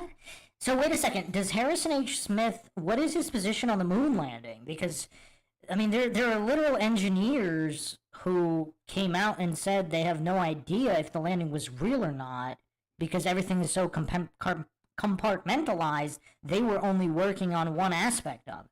Payoff is what exactly? Possibly weaken people's faith? Yeah, I don't buy. Wait, he said he did all this research, and the only payoff he could think of, again, appeal to motive, which is not relevant to anything, but even if we are going with appeal to motive, the only thing he come up with is weaken faith? What? What? As if they're, I mean, wow. Again, it's like he hasn't watched a single Flat Earth debate. Weird. You would think if you're going up against a guy like Austin WITSIT, I mean, if you're playing basketball and your opponent is Michael Jordan, you would think you would at least study some tape. Not that it would help, but you would at least want to prepare somewhat. At the scale of the deception necessary is frankly too great, and the payoff is non-existent. The third part is... Wow. False dichotomy. False premise. Hallucinating a non-existent payoff and appeal to motive. I mean, wow. I mean, I guess, yeah, we have to reintroduce Dunning-Kruger, so... Yeah, he's the narcissism is definitely off the charts. I think we have to give this guy the narcissist crown. He might be more of a narcissist than Craig, even. The psyop, and we can get into this a little bit, but essentially the only thing that gave me pause when researching Flat Earth was the fact that there are like fact checks. Shifty Eyes Shady in the chat saying, this is why people believe Harrison was set up to fail on purpose. By whom? Wait, what's the theory here? That Alex Jones does want to promote Flat Earth? Because Alex Jones did have Eddie Bravo and Flat Earth Dave on the podcast. Alex Jones did discuss Flat Earth, however, briefly on the Joe Rogan podcast, 1 or 2 times with Eddie Bravo, and on his own podcast. So, yeah, I don't know if it's fair. And INFOWARS even put out some kind of Flat Earth video, I don't know, 1 or 2 or 3 years ago. Actually, I think they did 2 segments. They did 1 segment with Eddie Bravo and not Alex Jones on it. It was 1 or 2 other people talking Flat Earth on INFOWARS. And then there was, I think the more recent one was with Alex Jones and Flat Earth Dave called in. And that it is in fact censored. Clearly it is censored to some degree, not to as great a degree as other things, but I know we should all recognize at this point the YouTube videos that have the little Wikipedia box under are probably worth paying attention to. So that gave me a little bit of pause. But then again, just because something is censored doesn't mean it is therefore true. And we know things like QAnon are censored, but also entirely Straw man, nobody is making the claim that it's true because of the censor. fraudulent. And to me, looking over the timeline, the growth of Flat Earth does not seem remotely or. Again, if everyone can try to not give any spoilers on what comes later in the debate, because some people are watching this for the first time, including myself. I had only seen a couple. I had only drifted in and out of this one. It's mostly blind. Organic. If you search news archives by years, there's no mention of Flat Earth at all, pretty much until 2013, until Obama, of all people, brings up the Flat Earth Society. That's actually not true. So I need to do a separate podcast on that. I was actually digging into the history of Flat Earth because I found it fascinating. There is some activity in the 90s, and I will be going into that. Obviously, most of it has been scrubbed from the internet, but I was very interested in that, especially from the Illuminati card game about the Flat Earthers knowing something. That definitely piqued my interest. So there was Flat Earth going on the internet in the 90s. Again, not claiming it was popular or anything. I mean, the internet itself wasn't that popular back then, but that is an untrue claim there. False premise. Society. And yeah, it seems like came out of nowhere. Nobody mentioned it before about 2013, and suddenly it's everywhere. It's the transgender movement of conspiracy theories. Nobody had ever heard of it a decade ago, but all now right, Harrison, about 25% of people make it their entire personality. So that's my feeling on Flat Earth. The floor is yours, Austin. Nice. So I mean, I can't let Harrison slide on that. Is Harrison really that goofy? No one had ever heard about it? He literally just mentioned the Flat Earth Society in that tirade. And now he's saying nobody ever heard about it, and now they're making it their whole identity, which even if that's true, even if there's a whole bunch of Flat Earthers with personality disorders making Flat Earth their entire identity, how does that make it untrue? Did he forget what the objective of the debate? I mean, it's kind of weird. It's like he doesn't even know. Has he ever participated in any debate ever? Does he even know what a debate is? I mean, we do have to ask these questions. I'm not being mean to Harrison Smith here. I'm just asking logical questions that I think need to be asked. I'm going to try to address some of the meta things you mentioned here because that was a similar approach I wanted to take. We can get into the specifics in the open discussion. So, like Oh, wow. Van Roo in the chat saying Outer Limits show in the 90s, the cafe was called Flat Earth. I did not know that, and I did watch Outer Limits as it ran, so I'm going to have to go back and check that out. Thanks for bringing that up. That's interesting. Outer Limits? The Outer Limits of what? That's an interesting name for a show. Outer Limits? They talking about beyond Antarctica there? I originally thought this must be a psyop, and it's used to discredit all the other conspiracy theories, right? But that actually is not the case. You know, actually on the back of Alex's book, right, or Tucker's book, it mentions Alex. It says, you know, he's super censored. Why would you have to do that if he's just wrong? He must be onto something. They don't censor flat earthers. And as you accurately pointed out, they absolutely do. And I've been kicked off Venmo, PayPal, Airbnb. We're talking about cosmology as to why. Airbnb is weird. Why is Airbnb kicking? Because I've seen that in a few different places. that conspiracy theorists randomly get kicked off Airbnb. Now, you could understand possibly some of the other ones. Airbnb is not that big. I mean, that's kind of weird. Is Hilton all of a sudden going to put him on the, the banned guest list or something? Why it's not as censored, there's no cover story, right? So with everything else, it's hate speech, it's dangerous, blah, blah, blah. It's dangerous medical misinformation. Kill the Bank, the Steven Seagal series is 20 hours in length. That could hurt people. What can you say about flat Earth? Really nothing, right? So there's no even cover story to actually censor it completely. So what do? They shadow ban it, which is arguably worse because when Alex Jones gets kicked off everything, everyone wants to know why. When you're still on YouTube, people think, oh, you're not censored, and then they can't find you. Like if you search flat Earth, you get nothing but hit pieces. So it did absolutely explode. Obviously, the conversation would be, is it organic or not? But like you said, they pointed to the Flat Earth Society, which is specifically crafted misinformation. So that's like probably the strongest piece of evidence off the rip against the PSYOP narrative is when I looked into it, all the information that was presented to me as flat Earth is not what flat Earth actually was. It turns out it's totally different. It makes the position asinine, and it's not actually what they think. And so that's exactly what you would do if you're discrediting the truth. And as to the comparison to, say, QAnon, we know QAnon had a lot of truth in it. The reason QAnon worked.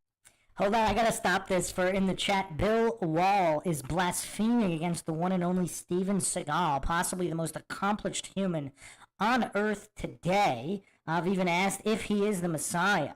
You said you would avoid any content presenting him. Why is that? Because you've been hoodwinked by the anti-Seagal propaganda?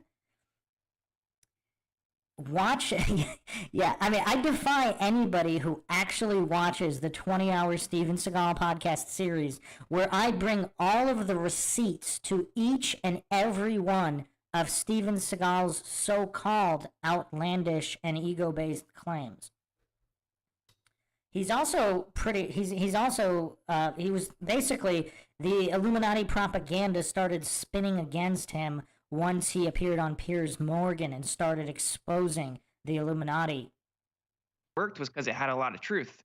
And so basically it was, don't get to these truths. If you're going to, we're going to round you up and guide how you interpret those truths, similar to Operation Trust, right? And just sit on your hands, don't do anything.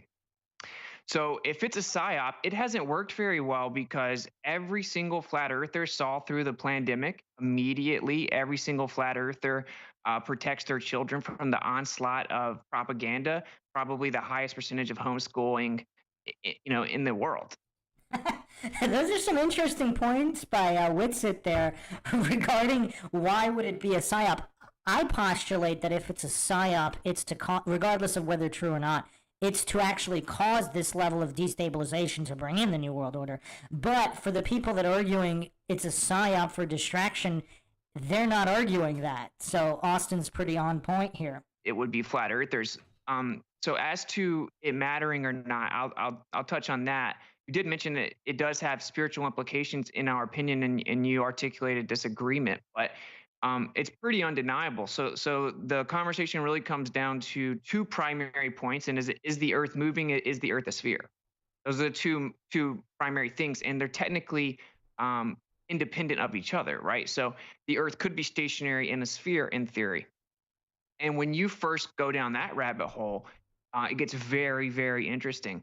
To mention a few things, right? You obviously have the idea of geocentrism, as you mentioned. You mentioned the little squiggly lines. Well, it actually is just spiraling within a torus field. It's exactly the flower of life geometry, which we see all the way from the small scale to the big scale.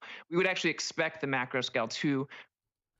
Yeah, Harrison really picked the wrong guy to start talking spirituality with. I mean, does Harrison not know any of this? Because it's very, if he's just a script reader, I guess he wouldn't know any of this. Fall within the flower of life because everything does, including the quantum scale. But it's called the Copernican principle. That's really like the foundation of this, right? It's the idea that the Earth does not occupy a special or unique position. So I certainly agree with you, bro, that looking at the current model would require a creator. This place requires a creator regardless. And actually, the first and second law of thermodynamics show you that naturalism is insufficient and you must invoke supernatural creator. For the sun and the moon to coincidentally be the same size in the sky, but actually the sun's 400 times bigger, just coincidentally 400 times further away. How is that not, requiring an intelligent designer? But at the same time, it isn't really about someone could say, well, I already believe in God. Well, yeah, but a lot of people don't, and atheism is the number one growing ideology, if you can even call it that, which results in nihilism and apathy and makes for perfect enslavement. So this is incredibly important. And when you look into the motion part, we were 100% undeniably lied to and misled about that situation. We're told that we know the solar system's a fact, and it's been proven the Earth moves around the sun. But in reality, you can look at Stephen Hawking, Edwin Hubble, Albert Einstein, Arthur Eddington, every major prominent astrophysicist or astronomer in history, and they will tell you, oh, we can never disprove that the Earth's in the center. We can't actually prove that the Earth is moving. It's equally viable or more viable. We prefer to not go that route because Stephen Hawking said on grounds of modesty, and Edwin Hubble called it horrific and intolerable, a special and unique position. So that's a philosophical decision that they made. And look at Austin Whitsit's eyes. He's not looking at a script.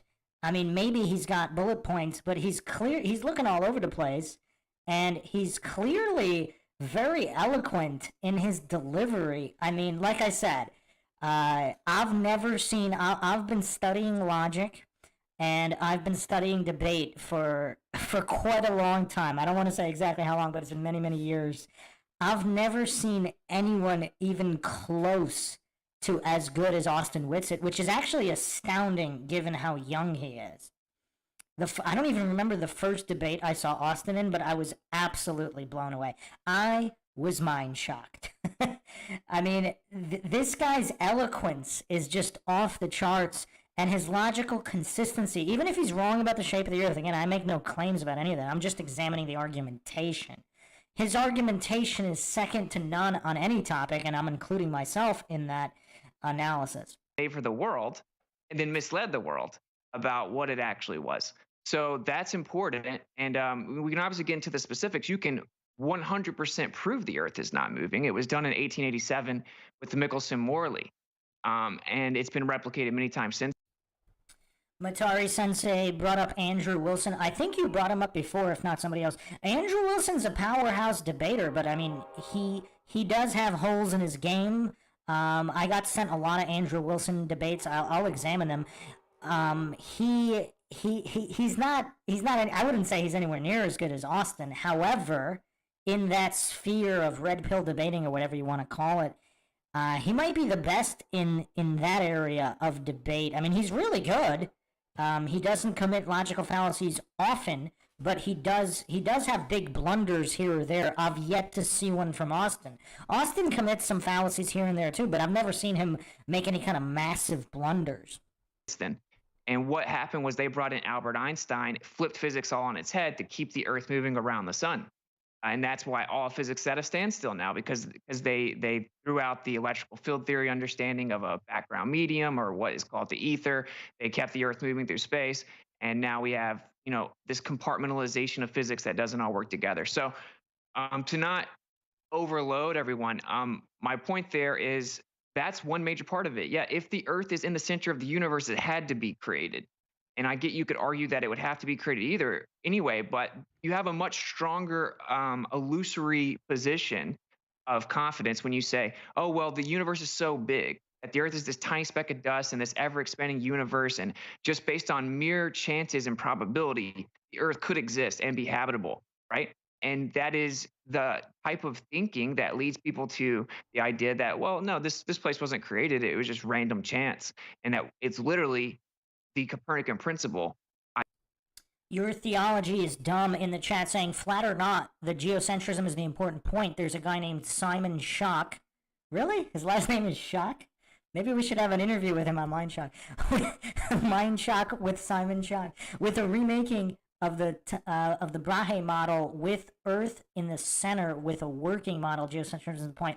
Yeah, I mean, I was into geocentrism back as early as the year 2000. I'll repeat the story real quick for people who haven't heard it. There was a forum. I don't want to say it was famous. It was famous among the underground. I don't remember what it was called. I didn't save it. I've saved tons of stuff from the 90s on the internet. I just didn't anticipate it would ever get shut down because it wasn't an exclusive geocentrism forum. It was a physics forum, and there was a major part of it was geocentrism, where over 200 currently employed physics professors, mostly US, but I think there were some from Canada, UK, Australia, and they were geocentrists, and they were physics professors, and some of them were astronomy professors as well. And when I first saw that forum, because I was doing a lot of research into relativity, so once you learn about, obviously, Nikola Tesla versus Einstein, they try to distract you with Tesla versus Edison and the light bulb. The real conflict was between Tesla and Einstein and the very basis of physics itself, and how all of it was politicized and usurped with fraud. If you haven't checked out the Einstein Debunked podcast on MindShock, check that out. I go into that with the eclipse hoax and Einstein's entire Nobel Prize being based on that hoax that Eddington admitted, and we go through all the receipts, and how that was the basis of him being consulted for all of mainstream establishment physics being switched over to relativity. And guess who was consulted on the government textbooks on what information to use? Albert Einstein. Can anyone say conflict of interest? They basically, the US government printing the textbooks basically asked Einstein, like, what's the truth here? What's the truth? I mean, should we go with Maxwell and all of these previous physicists, or should we go with you? And he's like, well, of course I'm correct. And that's the basis of all the modern textbooks, and there was mass outrage. The physicists who weren't bootlickers, they protested this. Literally hundreds of scientists protested against relativity because they knew it was bunk. And they were, of course, ignored by the powers that be. And then all modern scientism cultists just pretend and hallucinate that everybody agreed with Einstein when that was not true. So that was my introduction. I was researching basically relativity. And that led me to this geocentrism forum where I was a little bit mind-shocked that there were literally hundreds of currently employed physics professors, some at Ivy League schools, that were not heliocentrists. And then from that point on, after the documentary The Principle, I just kept learning and learning. Once I saw the flat earth thing, I was like, this is kind of interesting. Obviously, I thought it was bunk. And then the more I looked at it, the more, obviously it falls in line with geocentrism. So for me, it wasn't necessarily a bridge too far, although obviously I've gone over what tests can be done to prove the shape of the Earth. If people are interested, I'll go over them again at the end, but I don't want to take up too much time with that. But geocentrism, I think all of these debates should just be geocentrism versus heliocentrism, because most people just can't handle, they just can't handle, because of the flat Earth indoctrination into thinking, flat Earth is silly. Obama even said, we don't have time for a meeting of the Flat Earth Society, presupposing that it's untrue. But I think heliocentric versus geocentric globe is a better starting point, especially for the average individual. Ideology, which is that the Earth does not occupy a special or unique position. So if the Earth's in the center of the universe, Joyce B in the chat saying, Christopher John Bjerknes has Einstein video critiques on his BitChute channel. I believe he wrote 3 or 4 books exposing Einstein. Also, Oleg Jeffimenko exposed Einstein decades ago with pure math, for those that are mathematicians. It's quite dense. It's very, very dense. And he basically absolutely dismantled Einstein with pure math. That is Oleg Jeffimenko. There was also a Greek scientist, forgot his name. He also had this is how far back it goes. He had a GeoCities website in the late 90s. and he was discussed on the Geocentrism forum. Again, I wish I had saved those websites. He had a series of experiments clearly debunking relativity in very basic terms as well. So no shortage of guys blowing the whistle on Einstein. And then, of course, Run Z Cow has probably one of the easiest to understand dismantlings of Einstein's relativity. That is on the MindShock channel as well. Course, obviously, someone had to put it there. It's the most special, the most unique position. There is nothing like it. That means that us humans who have domain on the Earth are obviously very special as well. People do not believe, quote unquote, believe in flat Earth. They stopped believing in the globe, and they then realized, oh wow, this has spiritual implications. People do not go and seek out flat Earth because they want the Bible to be literally true or something. It's quite the opposite. People find out that the scriptures are now viable again. And so then it also comes into curvature, right? And so that's the two major things. And we falsified the radius value. So when it comes to, well, all the model works so well, that's also not true. And we can get into it. Every single part of the globe Earth model took hundreds of years to theoretically patch together, and it doesn't work. From the core all the way to the universe, none of it worked. It's not even close. And that's why you have dark matter and dark energy making up 96% of the universe. And it's just an illusion that we're in the center because everything's accelerating away from each other. All these crazy theories where if you just have the Earth. Is Harrison going to address a single point that Austin made here? Are we betting no? Earth in the center, you don't need any of that. And it matches all astronomical observations. You don't have to claim that everything is an illusion. So why were we not told that? That should be a very interesting question for the audience.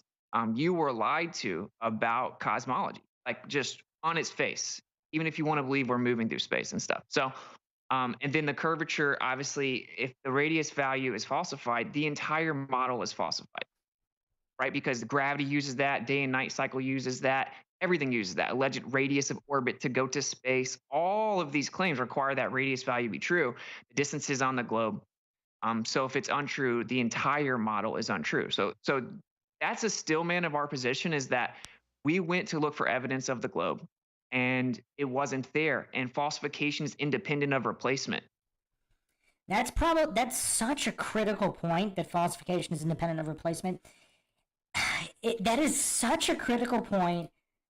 I mean, that intro video that I was the intro of all debates that I said should be 5 minutes, it should probably be closer to 10 minutes. Because that point really needs to be driven home to any individual who wants to participate in any debate on any subject. You don't need to know what happened to know what didn't happen. You don't need to know the truth to know what isn't the truth. If I claim to have gone to Mars yesterday, you don't need to know where I went to know where I didn't go. So even if you can't prove exactly where I went, if you have particular timestamps, toll receipts, whatever, you can prove. You might not be able to prove exactly where I went, but you can reasonably deduce that I did not go to Mars or somewhere claimed. For example, if I just said, I'm in the U.S. and I just went to Egypt for a second and came back. I mean, you don't, even if I actually leave the mic for a second, that was a second. I didn't go back and forth between the U.S. and Egypt in that second. You don't need to know where I went. Maybe I didn't go anywhere, to know where I didn't go. And for whatever reason, so many people can't comprehend that point. And I'll say this analogy, maybe it'll land. It's like if I went and looked through my parents' closet and I found adoption papers, and I'm like, walk up to you and say, dude, Harrison, you'll never believe it, man. My whole life is a lie, bro. Those aren't really my parents. I was adopted. And you say, well, who are your real parents then? I said, I don't know. I just found out that they're not my real parents. I just falsified they're my parents. I don't really know who the real ones are. And you could say, wait, you think everyone in town's in on it? Everyone in the church is in on it? No, they believe the lie. They believe that those are my parents. And if you said, well, until you can tell me who your real parents are, I'm not going to believe that those aren't your real parents, that would be ridiculous, right? Obviously, the falsification that they're my parents stands on its own. That's the way that this situation goes. Frankly and respectfully, I would say it's somewhat coping to not focus on that, focus on the evidence or lack thereof for the positive globe Earth claim. That's a great point and great analogy by WITSIT there. Because, again, that's also a great one. Because he kind of covered a lot of points there. I hope everybody was paying attention. I mean, this is like Jordan again putting up 50 points. He's running a clinic. Austin WITSIT is just running a logical clinic on Harrison here. Harrison doesn't even know what's going on as he's getting 50 points scored on him. Because, again, you don't need to know what the truth is to know what it isn't. And people being misled does not mean they are lying. Humans are fallible. I talk about this all the time. The scientism cult is basically pretending that humans can't be corrupt or fallible in large numbers. It can only be a single human there or a single human there in another place. And actually, George Carlin had an excellent quote. There's an excellent George Carlin quote on conspiracies. You don't need a formal conspiracy when interests converge. I'll repeat that again for the cheap seats if there's any coincidence theorists up in here. You don't need a formal conspiracy when interests converge. So, for example, different mafias that are in competition with each other, the Italian mafia, the Chinese triads, the Japanese yakuza, if there's some kind of Interpol crackdown on something, they want to survive and continue to make money. So they might not even have formal meetings where they discuss what to do about Interpol, but they're all going to be involved in some levels of deception against Interpol and to continue their business. So if there is some kind of interests converging, another example I used are slave plantation owners. Anything that threatens the institution of slavery, they're going to be against, even if they don't have a formal meeting, even if they compete each other. If there's different cotton plantations that are also each other's competition, they're still going to be aligned formally or informally about anything that threatens their entire institution. So if there is some kind of Illuminati agenda to get everybody to believe the Earth is a globe, all of these statist cults and their space agencies, these countries and their space agencies, they would be in it to deceive, even if they don't formally have any kind of agreement or meeting in order to do so. They're gonna continue the deception independently if it threatens any kind of foundation of control over their citizenry. So I don't know if I want to call that a basic concept, but that is a concept that should be understood by anyone even talking about any kind of conspiracy. Which is antithetical to all evidence and experience, and then focus on random questions like the meme says, oh, how does everything in the universe work? Oh, you don't know? Well, checkmate, stupid flirt, right? If you've ever seen that meme, that isn't a proper way to go about it. So that's kind of a lot of the meta arguments there. I don't really see this being a successful psyop. I think that it's done quite the opposite, and people should just step back and kind of look at the evidence for what it is. And that's what I encourage people to do. And just like you said, I will say, just like with everything else, like with the pandemic, we got gaslit the whole time. Oh, you science denier this, science denier that. Oh, you have no idea what we're talking about. Trust the experts. And of course, it was all a lie. It was all a lie. So ridiculing people, mocking people, dismissing them as a psyop and stuff is not an approach we should take as truth. Another point I want to add here is, I've brought this example up many times too, the appeal to motive nonsense. Why would they do this or that? Like a serial killer. A serial killer could be killing all these people, and there's bodies and evidence, blood evidence, weapons, etc. Just because you can't figure out the motive, like maybe just like with a lot of these conspiracies, MK Ultra, whatever, without the top secret clearance levels, like the coincidence theorist, authority worshipping cultist, bootlicker goofs who hallucinate that just because they can't comprehend what a good enough motive would be, they don't have the top secret level clearances. And if the reason is something else entirely, it's not relevant. Because if you're just objectively, logically, and neutrally examining the available evidence using logic and reason, the motive is, I don't want to say it's irrelevant, but it doesn't matter. You can still find out what the truth is, or at least what it isn't, without knowing motive. That's right. We never do that. So long story short, when you look into the actual alleged claim that the Earth's a spinning globe, which again is antithetical to experience. So you're saying, well, I think you have the burden of proof as well. I agree. If we say that the Earth is flat and stationary, that has a burden, and it's substantiated with every observation and all-day experience that we have. Everyone experiences the Earth is stationary. Everyone experiences that the stuff in the sky moves in relation to the Earth not moving. We fly planes like the Earth is flat and stationary. We build bridges, runways, railways, all engineering as if the Earth is flat. Everything that we do is if this Earth is stationary and flat. The horizon, I mean, it comes from the word horizontal. So the default empirical position is that the Earth is flat and stationary, and that the sun and the stars and the moon, they move over top of us. There's a claim that comes in and says, well, that's actually an illusion, right? And everything is back. So that would have the burden of proof, and that's the line of logic for that. All right. I mean, I don't see how anybody can refute. Like, this is like Michael Jordan just dunking it in everybody's face repeatedly.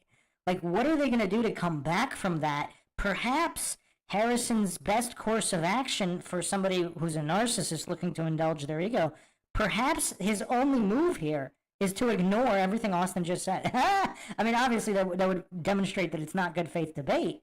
But I mean, I would not want to be in that argument against Austin simply because what he just said is not refutable. You can bring up other points, sure.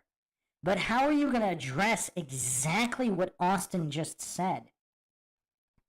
That was possibly one of the strongest lines of reasoning ever put forth in any flat earth debate.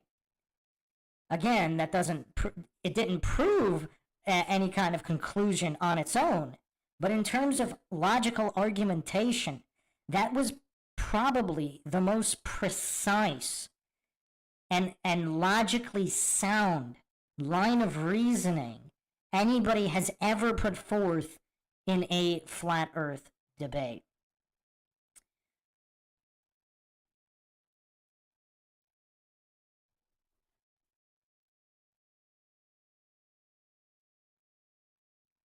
Miss Rex Murphy with a very, very astute observation in the chat. The motive is to diminish God. Einstein replaced the ether with dark matter.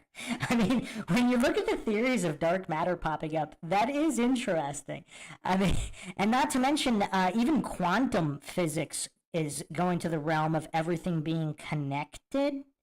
Again, going to ancient spirituality, talking about how everything is interconnected.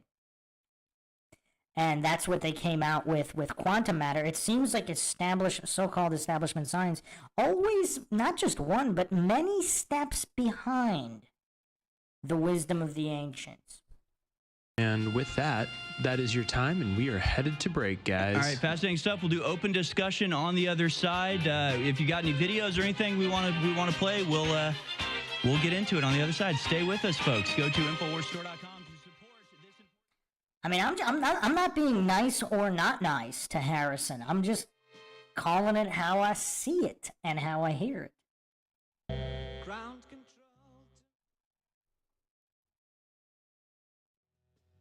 All right, welcome back, ladies and gentlemen. We're skipping the next a solid 25 minutes to do open discussion with myself and Austin WITSIT. Again, you can follow Austin at WITSIT. I mean, yeah, those. I mean, that was a night and day opening statement comparison. I mean, how many times did Austin use the words "I think," "I feel," "I," me, my view, compared to Harrison? WITSIT on Twitter and WITSITgetsit.com. I lost my paper that says it, but that's right? Wait, so so he's even losing his own notes? He can't even keep his own notes on his desk? He's losing his own papers? He's losing the script papers he's reading from. Oh, man. Oh, man. Well, yeah, Yes. at WITSIT gets it. Okay. So yeah, open discussion time. Obviously, we both brought up a bunch of stuff in our opening statements. I guess to me, again, every debate I've watched from Flat Earth sort of has the same paradigm, the same dynamic. It's somebody like yourself that's arguing for Flat Earth, and then there's like the Bill Nye the Science Guy, Neil deGrasse Tyson wannabe. And frankly, I don't really care about the scientific arguments as much. Wait. Hold on a second. Oh, man. So he doesn't care about scientific arguments. And he doesn't care about the spiritual arguments either, because he said he doesn't get what it has to do with spirituality. So what kind of arguments are there? His feelings? I mean, is this all an example of feels over reals? I mean, Harrison H. Smith is going with the feels over reals argument? That's weird. That's kind of weird. I mean, yeah, but at least most of the Globers at least pretend to be about the science, and there are even guys who pretend to be about the spirituality on the globe side. So if he doesn't care about the scientific arguments, he doesn't care about the spiritual argument. I mean, what is the basis here? Is he just going over his feelings? Yeah, Ethan W., I think I am going to have to add the narcissism meter. I, me, mine, anything referring to thyself instead of objective argumentation would go on the meter. Yeah, this is really weird. He's openly admitting. So at the beginning, he openly admitted he's not trained, he doesn't have any knowledge in any of these fields, so he doesn't know anything about anything. And now he's saying he doesn't even care. Not only does he not know about any of this science himself, he also doesn't care about it.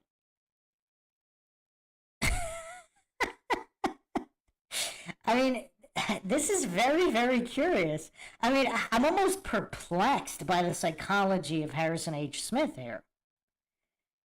I mean, he just openly admitted in his opening statement that he's not trained in this, he doesn't have any educational background in any of this, and now he's also saying he doesn't care about the scientific arguments anyway. And he also said there's no spiritual, he doesn't understand that how this has anything to do with spirituality either, while also, this is the statement that gave him the narcissism crown, in my opinion, is that he only concerns himself about his own vision of God. Like, nothing to do with the Bible, nothing to do with the objectivity of what God really is. He only cares about his own feelings, emotions. I mean, this is pretty crazy. Cakewood Records says, Alex had Brian Stelzer train him for this debate. When it comes to whether experiments are valid or whether the physics checks out, I really do just go down to like basic observation and logic and what would be necessary to cover this sort of thing up. Okay, I can't keep up with this. So he obviously doesn't know what the word logic is. Logic is concerned with validity. How do you know something is valid or not if you don't care about the scientific method? Like, what are you can't use your own, he's using his own subjective feelings for validity? So he clearly doesn't know what the word logic means. Because how can you say you don't care about whether experiments are valid or that you don't care about any scientific evidence, but you somehow care about logic? Wow. I mean, this is quite out there psychologically. I mean, I really have no clue what Harrison H. Smith thinks his position looks like to anybody else. I guess he doesn't care because he's a narcissist, so I guess he doesn't care how he presents himself here. Objectively, because I guess in his mind there's no such thing as objectivity because he only cares about his own feelings. Yeah, this is tough. This is tough. This is really tough. So, observations and he wants to appeal to motive, presupposing that he or anybody would have the security clearances required to even know the motive in the first place. I mean, I mean, let's take a second to appreciate that. We can get into the PSYOP aspect in just a little bit, but like the moon is a sphere, right? Can we agree on that? Because I mean, to me, it's pretty undeniable. The moon is in fact a sphere. It's pretty undeniable. Like, what?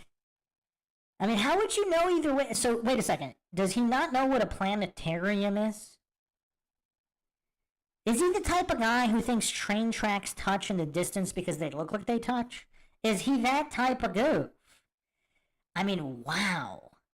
Wow. I mean, wow. We're only at the beginning here, but already, wow. We can all see. Do you agree? We can all see. It's a fact that we can all see. How do you factually know the consistency of something without touching it, or have something else touch it and verify? I mean, we do have, as in the public was presented with moon rocks. Now, when tested, it turned out to be petrified wood from Arizona. So I don't know how petrified wood from Arizona somehow proves that the moon is a sphere. Can anybody figure out how petrified wood from Arizona proves that it's a sphere?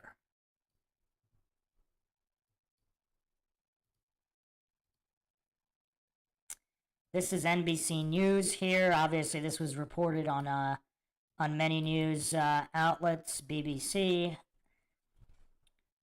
The Dutch National Museum said Thursday that one of its prized possessions, a rock supposedly brought back from the moon by U.S. astronauts, is just a piece of petrified wood. So does anybody know how petrified wood from Arizona proves that the Earth is that the moon is a solid sphere?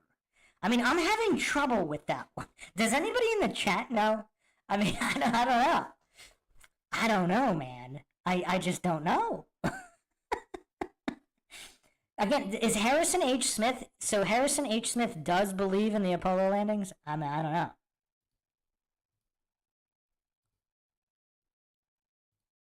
Agree with that? Well, I've never seen the other side of the moon, but I would agree that it looks somewhat spherical, sure. Okay. But, you know, I've replicated a moon, like with polarization, where it looks like a sphere. And you can walk over there and put your hand right through it, right? It's a projection. Just with electromagnetic. Look at Harrison. Looks like he's short-circuiting here. As soon as Austin mentioned the projections appearing to be spherical, I mean, look at Harrison H. Smith. He just blinked like 10 times in 1 second. It looks like Austin short-circuited whatever's left of his brain. I mean, Dave Scott in the chat says, petrified wood is made when Steven Seagal stares at a tree. Hard to argue that. There might be more evidence of that than the moon being a solid sphere.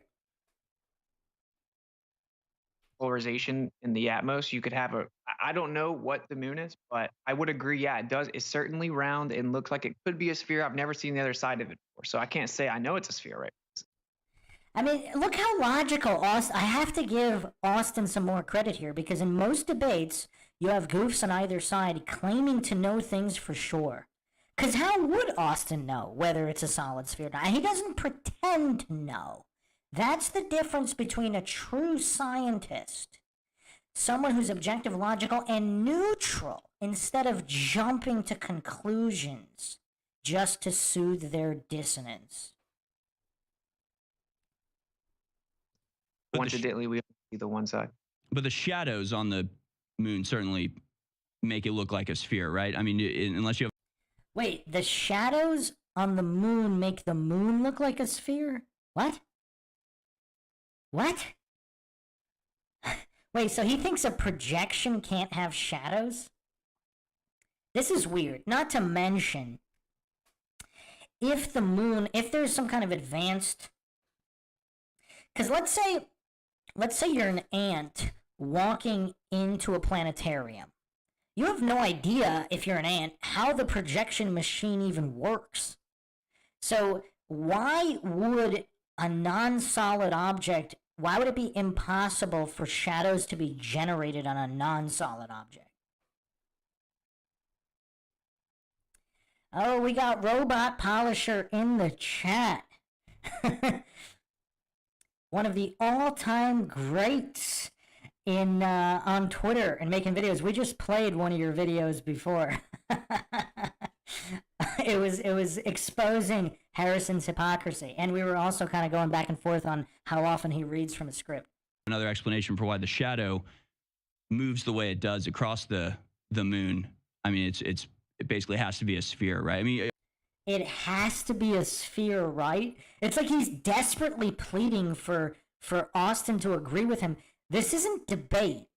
You don't desperately plead for your opponent to agree with you on some kind of point. You actually use evidence to prove your point. I mean, wow, Harrison, this is, this is weird. We have to say, I think we can reasonably conclude that Harrison is definitely the narcissism champion so far. He might not be the Dunning-Kruger champ. I mean, we got a lot of contenders. We got Craig out there, Fight the Flat Earth. But Harrison, I mean, the narcissism is so off the charts here, particularly his comments before the debate. Like, it really appeared like he thought he was going to wipe the floor with Austin, or at least maybe even hold his own, where, I mean, he's mounted basically nothing here. It's almost like he handicapped himself by saying he's not a trust the science guy. He's not trained or educated in any of this. And it's also not spiritual. So he has no basis for anything, and he admitted that, and yet he's continuing with his admitted basis of nothing to stand on. are you saying the moon is a projection, or do you think it's a physical object? I don't know what the moon is. I'm just saying I'm not, like, a lot of evidence to suggest that it's not particularly solid, actually. Again, a narcissist would pretend to know. Oh yes, Dave Scott. Let's not forget Michael Sartain. Sartain, the current reigning defending Dunning-Kruger champion, until at least I finish the next part of Craig's analysis. Like, even the Astronomical Society said that they've seen stars through the moon. There are things called lunar waves. The Terminator line, sometimes there will be things lit up on the other side of the Terminator line, right, which shouldn't be happening if it is a solid sphere with the actual shadow. I don't even claim to know that that is, quote-unquote, a shadow. I mean, okay, I've actually heard people accuse Austin of being a narcissist. What kind of a narcissist openly admits he doesn't know all these things? I mean, Austin is definitely humble. I mean, he's taking the scientific position, the logical, objective, neutral position. If you haven't touched it, or somehow definitively determined the composition of this celestial body, of the moon, how would you know what it is? Kill the bank in the chat. And Matt Walsh being the solo champion. Yes, Matt Walsh is the solo champion of the new system. Wow, that guy was quite goofy as well. So, I mean, yeah, this is really tough because didn't Harrison just talk about his own personal observations? When the moon, now obviously the moon doesn't always appear translucent, but sometimes it does, and you can see the sky through it. So if Harrison H. Smith is throwing all science, all spirituality, all out the window, and he's only even using his own eyes, his own lying or truth-telling eyes, does he not even care about his, because wouldn't a narcissist care about their own observation? Because he mentioned his own observations. So has Harrison H. Smith never looked at the moon when it appeared to be translucent? I mean, it's not that rare. I mean, obviously it's not all the time, but it's not that rare where you can see the sky through the moon. But I guess he doesn't care. I mean, is he really just being intellectually dishonest this whole time? Maybe. Or is he just the spoiled trophy generation narcissist soy goof? I mean, I don't know. I don't claim to know.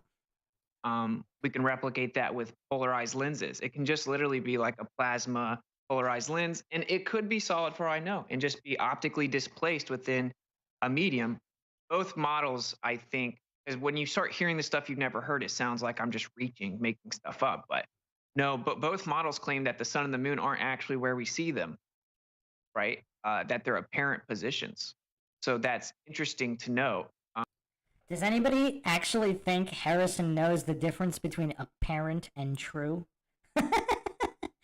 I mean, obviously Austin is doing this for the audience. I'm not sure what Austin's opinion, in the chat he can give his opinion if Austin's still here, on his honest opinion of Harrison H. Smith's intellectual honesty and intellectual capacity.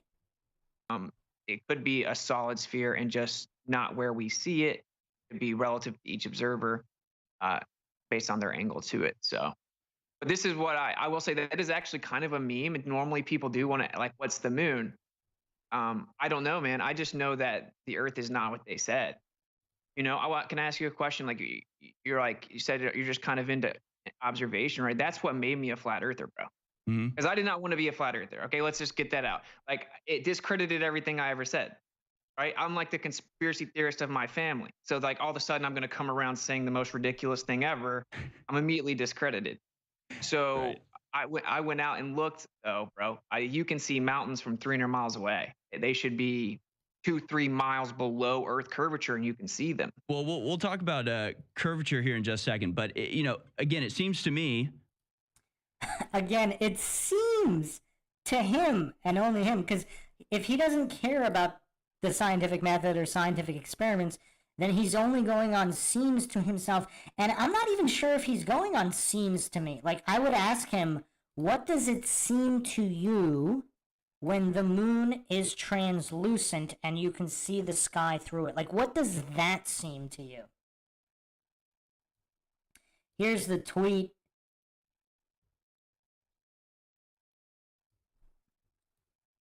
Van Roo on Twitter sent this. Harrison H. Smith saying, I accept the challenge. WITSIT gets it. Prepare to be dragged kicking and screaming onto the spinning ball of facts and logic. The only thing accurate I see there is the cry laughing emoji. I mean, that emoji is accurate. It is accurate. Because what facts and logic has Harrison presented? He hasn't even been consistent in his own so-called logic. Yeah. Man, this is a train wreck, but it's almost like a psychological train wreck just because of Harrison's own admissions about not caring about the actual science or even the spirituality. I mean, what else is there other than his feelings? I mean, if there is something, he should present it, but he hasn't done that yet. Dave Hinkle in the chat says, I think Harrison is honest, just badly uninformed and apathetic. Very possible. I mean, this could just be a product of the trophy generation with a lot of soy. It's very possible. A combination of soy, naivete, and narcissism. I mean, his narcissism's definitely off the charts. It seems most people brought up in the trophy generation are. Globe Atheist 81 says he was either being dishonest or he's not capable of having this conversation. Shane 187 Thompson says Harrison Brain is in the middle of a train wreck. KKRUP says I can't wait till Harrison's recall on this tomorrow. Yes, it would be interesting, you know, to see how a narcissist evaluates everything that just happened here. Like, you can see the moon, and it's pretty clear what it is. It's a rocky body. It's solid. Even when it appears translucent? I mean, again, it's not exactly rare to see a translucent moon. So is he just pretending? Here's what I want to know. Is he pretending he's never seen one? Has he actually never looked at the moon? Or is his brain playing tricks on him and kind of affecting his memory? I mean, it's kind of weird. Like, has he seriously never seen a translucent moon? I'll bring up a video in a second. I have a really good video on the moon.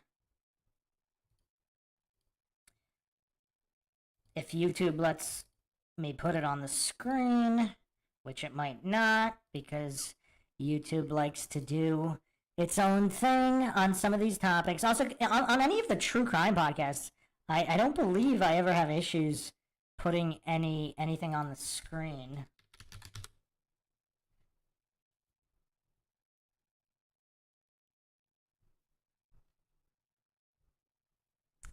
Kill the Bank says, on the words of WITSIT, don't make it weird, bro. Miss Rex Murphy says, do narcissists evaluate? I doubt it somehow. Yeah. Well, I guess they possibly pretend to evaluate through their own lens.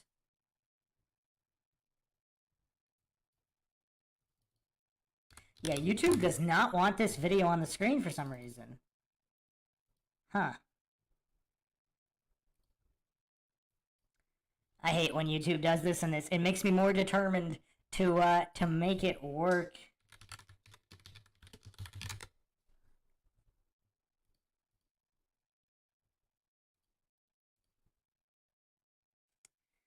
Okay. I think I can get it.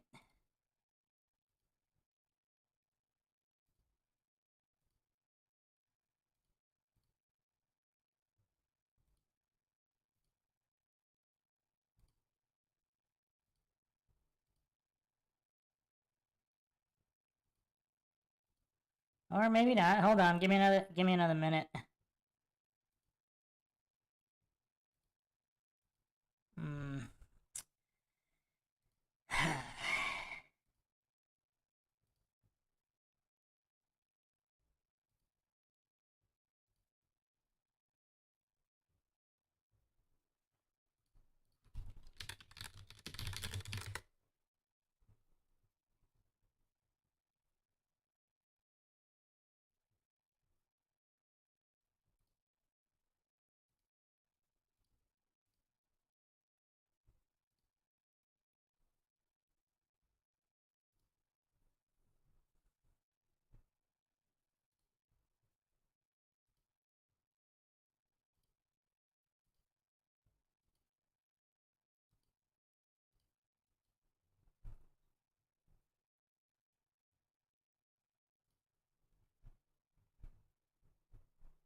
Maybe not. Maybe not. I'll try for another minute.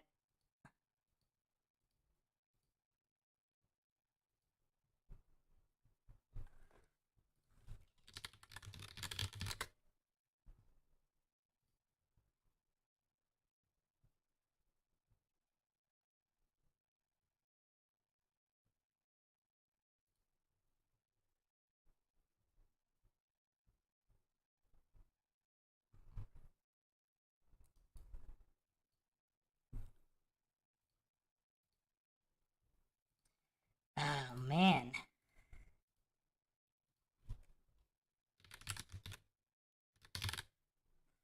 Alright, I'll give it another minute, see if I can get it working.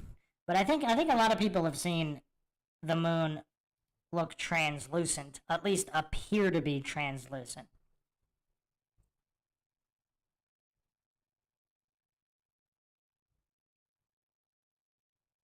Wow, no way.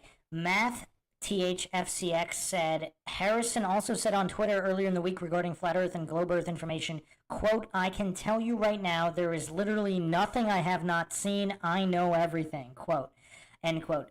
Can someone send me an image of that? Because, wow, I already crowned him the narcissist king before that. I mean, that is literally his own receipt for being the king of... Who says that? I know everything. There is literally nothing I have not seen. I mean, do you know how many countless hours he would have had to have been on the internet? I mean, we're talking years and years and years I mean, so he's saying he's seen absolutely everything Austin has seen. He's seen absolutely everything every single flat Earth researcher has seen. I mean, does he have some kind of time machine to hit pause? I mean, how would he have been able to see all that? I mean, yeah, I don't know. Yeah, kill the bank. I have a lot of images and videos. I kind of wanted to put it on the screen. I did it before. I did it in another podcast, but that was before I did the NASA occult patches one. I don't know if it was, I forget which debate I had put that on. And now that it's not working, I really want to do it even more. Oh man, it is so annoying. I got one more idea to trick it. Sometimes I have to relabel things, and sometimes that works, sometimes it doesn't.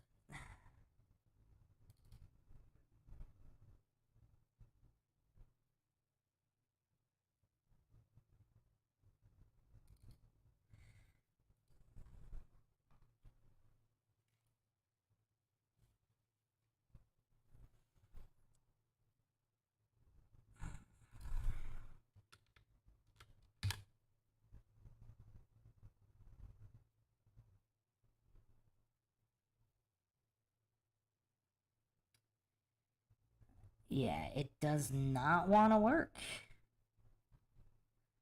Well, at least it's still playing this video. It just doesn't want me to overlay anything anymore for some reason.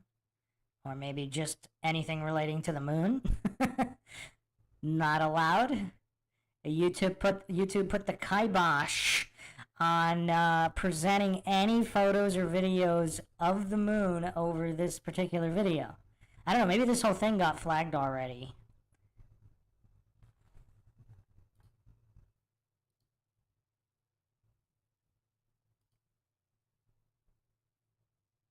I mean, I'll just put up a generic image, I guess. This isn't the one I wanted, because there's a couple where you can see stars through the moon, and it looks even more translucent, but I'll just put this one up, because, I don't know, the way it's labeled, or maybe because of the aspect ratio, or it's really small. It lets me put up this one. But I mean, everybody's seen the moon in the daytime where it looks like it's transparent. I mean, the best ones are when there are clouds around and you can kind of see the clouds through the moon. Those are pretty cool.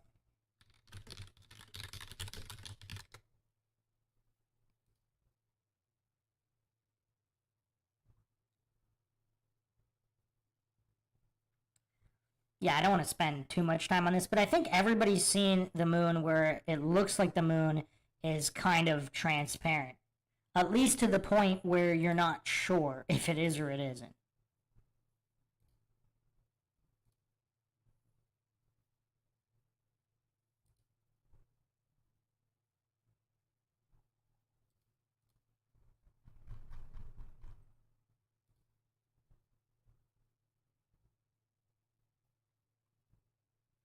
Oh, okay. Robot Polisher just tagged me.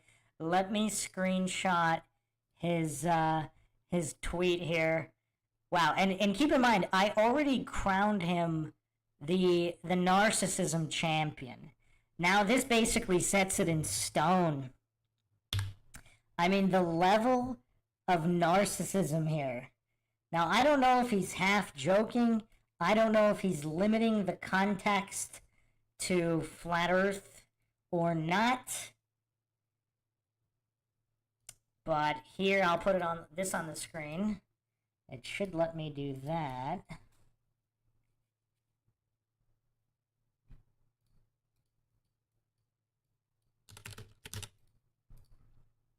So, can you believe this guy? I mean, what is this guy's goal here? I mean, can you imagine the level of narcissism here? It's hilarious, the amount of unsolicited advice I am getting from my upcoming Flat Earth debate with WITSIT Gets It. People flying in from all sides with charts and data and expletive. I can tell you right now, there is literally nothing that I have not seen. I know everything. Wow. I mean, was anybody, I don't know if there was anybody in the MindShock chat right now doubting the narcissism, but if there was, do you still doubt his championship level narcissism?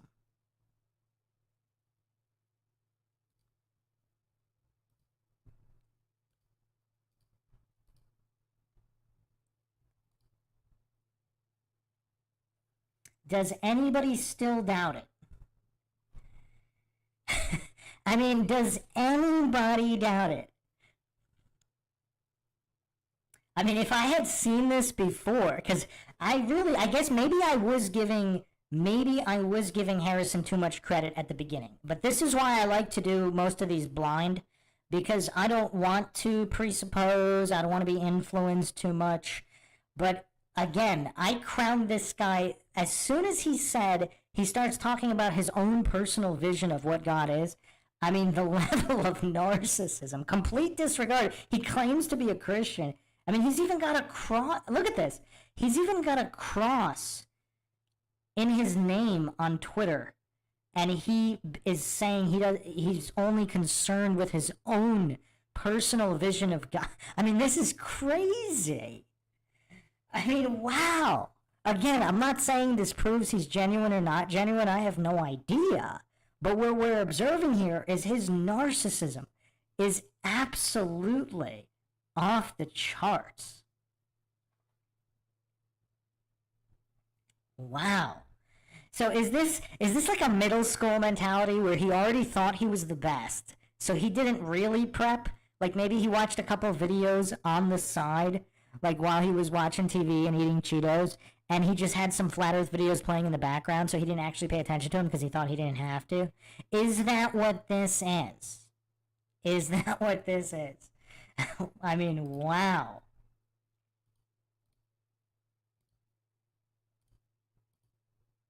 You can see the craters. I mean, powerful telescopes or even, powerful cameras can zoom in quite a bit, and it's not a projection. It seems... Wait, how would he know whether it was a projection or not?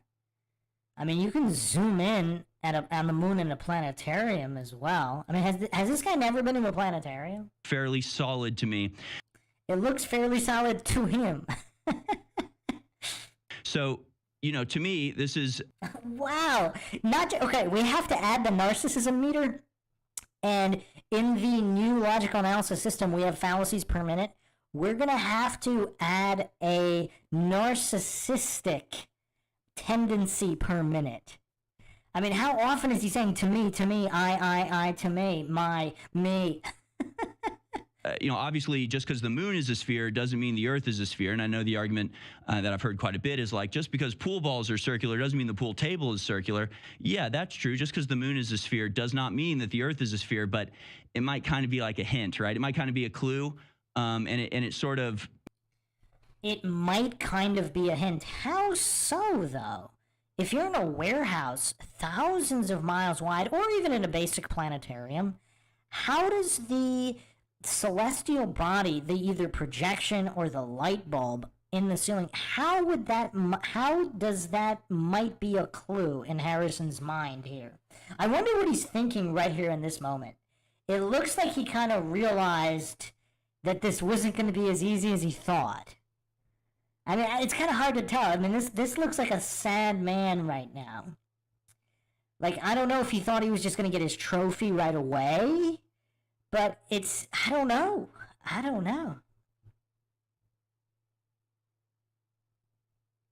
Means that if you use terms that I've heard where it's like this cartoon Earth of some idea of a orb suspended in nothing, it's like, well, that's not actually that ridiculous because we literally see one every day. I think the shadows obviously...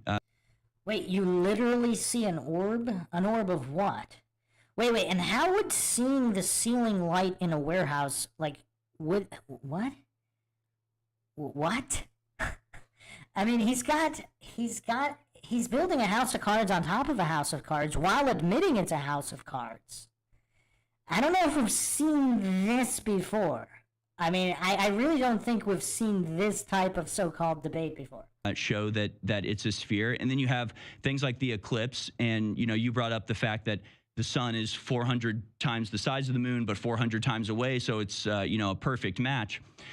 And yeah, I mean, that whether the sun is 400 times or 200 times, whatever the actual multiplication is, the fact is that with solar eclipses, you can see that the moon is clearly in front of the sun, and yet they're the same size. So whatever that, calculus is, it is, the distance is equal to the size difference. You know what I'm saying? So obviously the sun is behind the moon. Wait, no, I don't know what you're saying. What is he saying? It's equal to it, therefore the eclipse looks like an eclipse? Like, is this an argument? Does this support his position? Like, what is he actually saying? I think everybody has an idea of what an eclipse looks like. So, what's his point here? I mean, this is kind of weird. The moon is an object that is apparently equivalent in size of the sun because of our distance from it and the perspective of it. And again, that sort of, I mean, if you accept that the moon is a sphere that's above the earth, everything else kind of follows. I mean, Wait, what? Wait, what? Everything else follows? I mean, this isn't even a pure reification fallacy. It's like a specified reification fallacy from a false premise and false dichotomy. I mean, what? I mean, this is a house of cards on a house of cards on a house of cards. I mean, this is... I have to give him credit. Nobody else has argued this way in any flat earth debate. Awesome Town Matt in the chat says his mom mailed him his participation trophy in advance. That would explain his attitude, wouldn't it? That would explain the attitude. I think that debunks a lot of flat earth. I mean... Wait. Everything following from the earth being a sphere in an eclipse debunks flat earth. I mean, that has almost nothing to even do with the surface. I mean, wait. Okay, if you have some kind of rotating light system in the ceiling of a warehouse, what would that have to do with the floor? Like, what? Even if you have a bigger light bulb slightly farther away, or whatever the amount farther that it is bigger, in order to line up perfectly. I mean, how would everything follow from that? I mean, because then obviously the moon has to go away for a certain period of time. It matches up with the spinning of the earth. I mean... Wait, how does the moon match up with the spinning of the earth? Does this guy even know what the word how means? Like, it's kind of weird because he's saying don't trust, he's not a trust the science kind of guy. So what is the basis for everything he's saying?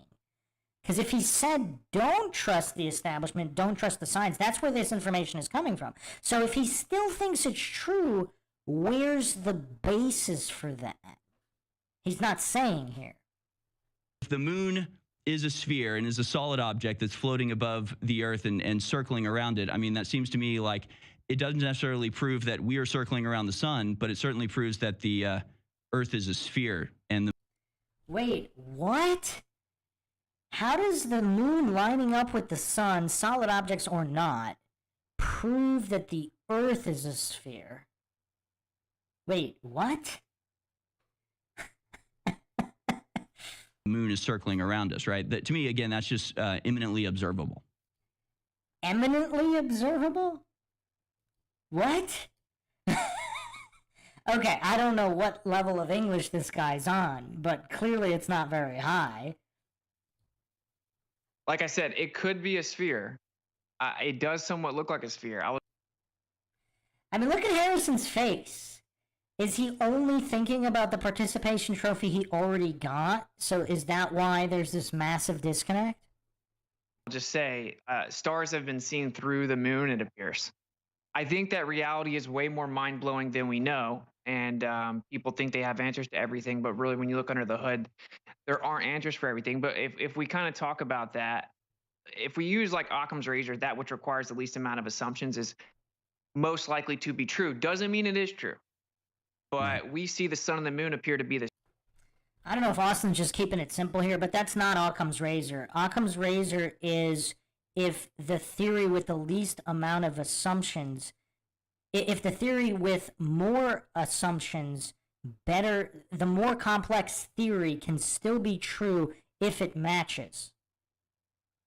So it is not simply the least amount of assumptions. Still, and it's only to be used in case of two or however many theories are both equally explain something. So obviously the flat earth model and the globe earth model do not equally explain everything, regardless of which side you're on. So Occam's razor would only be invoked when there are two opposing theories that equally explain something. The one with the fewest assumptions should be used. The one with the simpler one should be used. The more complex one should be used. Occam specifically, explicitly stated that the more complex theory should be used if it more adequately explains something. Same size. We have a night light and a daylight, and they're the same exact size in such an extent that we can get perfect total solar eclipses. Right. And they claim that that is just a coincidence based on the way that a Mars-sized body hit the Earth and broke it up, and a little piece of debris stuck around the Earth, and then gravity coalesced into a sphere that stopped around 238,000 miles away. Just coincidentally, the size of that rock matches up with the size of the sun optically, even though it's 400 times smaller than it is. Right, that is the case, right? I mean, it is the same size prospectively as the sun, But how would you know that's the case if you don't know the size or distance of the sun? I mean, this guy looked like he short-circuited shortly after the intro. Because it's like he can't even keep up with what Austin is saying, let alone rebut any of it. So, yeah, I mean, I think we're going downhill fast here. Clearly, it's not on the same plane as the sun, since clearly it passes in front of it. So whatever that differential is. Wait, how does something passing in front of something else demonstrate that it's on the same plane? What? What? What? I mean, that doesn't even make any sense. It's on the same plane? I mean, you wouldn't even call it in the same... It doesn't even have to be in the same system. Like, if you take a transparent beach ball or whatever and put stuff in it, then you take 2 or 3 other transparent beach balls and just throw them randomly in your backyard. If you put your head level to them, some of them might line up from one beach ball to another beach ball in a completely different system. There could even be a tree in between some of them, but as long as part of it's still visible. How does that mean they're on the same plane? What? It has to be, I mean, that is accurate, right? Sure, but if it was just barely behind it, it would look like the same size. So they could be very similar distances in the same size, right? Well, no, they'd have to be a little bit, because they are exactly the same size and different. And again, I don't think that just because the moon is a sphere, that means that I trust that they understand how it was created, or, I mean... This guy completely missed the point Austin just made in his narcissistic spiral. I mean, he missed everything Austin just said. Because Austin just said they could be the same size. And he completely glossed over that. And talked about how they line up perfectly. Well, yeah, they could still line up perfectly if they're the same size, depending on what they are and how far away they are, relative to the human eye being able to see that. So he doesn't even understand the points Austin is making. So how can he refute something he doesn't understand? The moon could be hollow for all we know. The whole, like, it rang like a bell when they crashed something into it. I mean, there have been... All of a sudden, the moon can be hollow for all we know, but it can't be a projection. It can't be that. There can be a whole bunch of unanswered questions as long as it's solid. I mean, this is a unique kind of goofery. I have to give Harrison credit. This is a unique psychology and a unique kind of goofery in so-called debating here.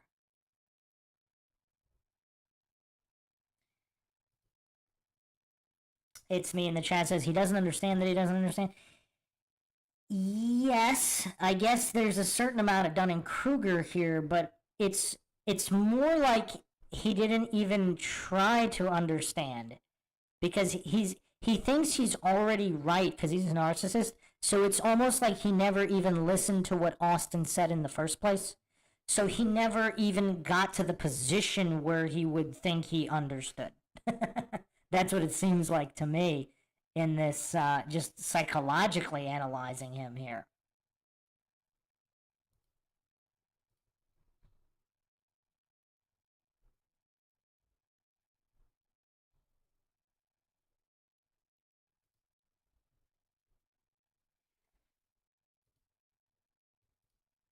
Lot of stories. I don't think we know everything about the moon's entire life cycle, but I do think it's a sphere in the sky. But why, though? Like, he never actually backs up anything.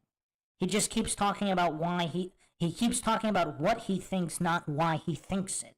Is he really just this much of a simpleton? Like, does he not understand that in order to be logical, in order to utilize logic, you need a reason to believe something? Otherwise, the belief is not logical, if you're just randomly believing it.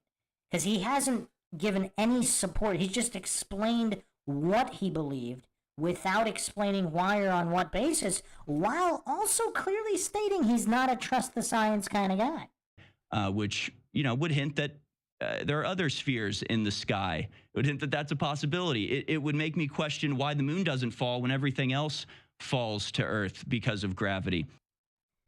But wait, why would a projection fall, though? What?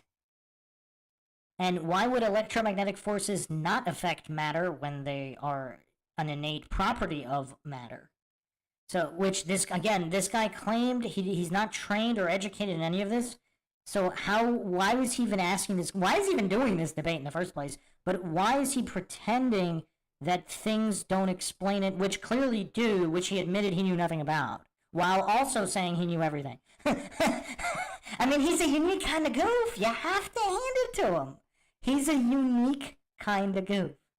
You know, it would hint that either it's not affected by the force of gravity or it's being affected in a different way, which to me explains orbit pretty well, pretty succinctly.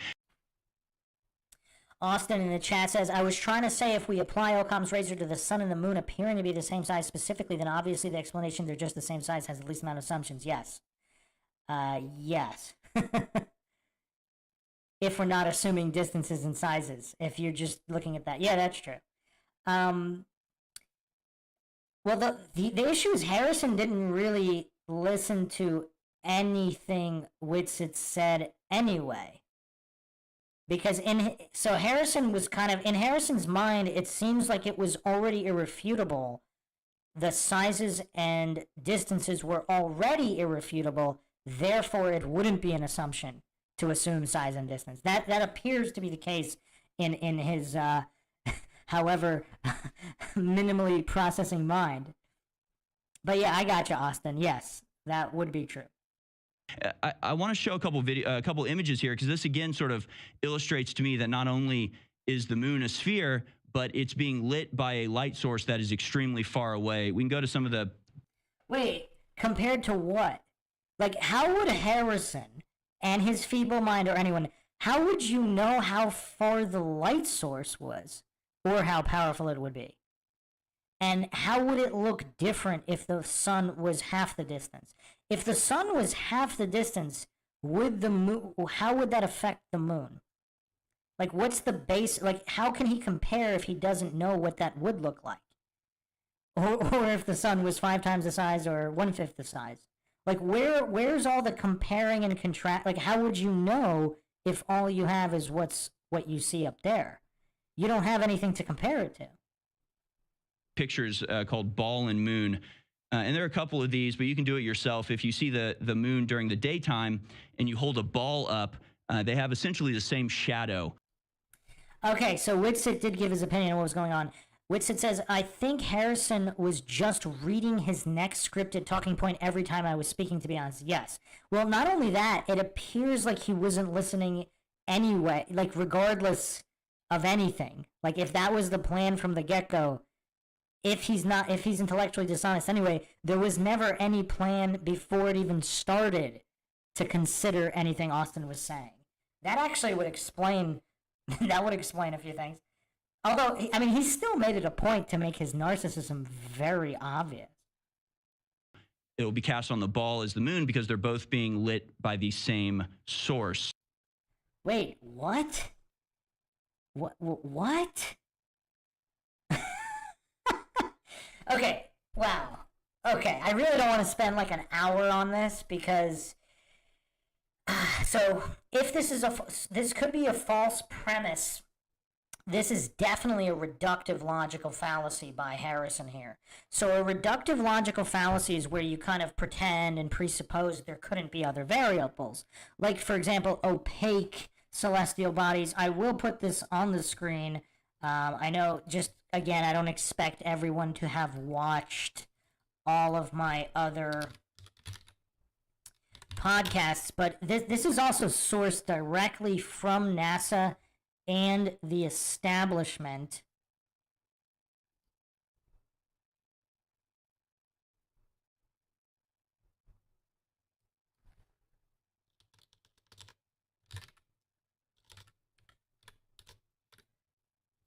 I actually went over this entire video on the Lure Lodge analysis on whether or not eclipses prove flat or globe Earth or flat Earth.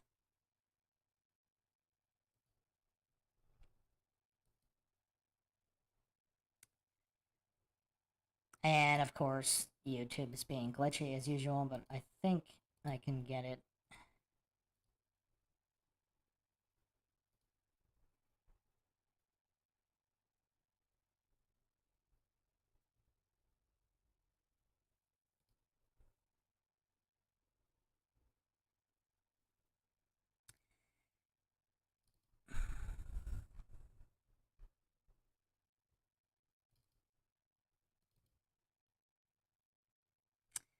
Wow.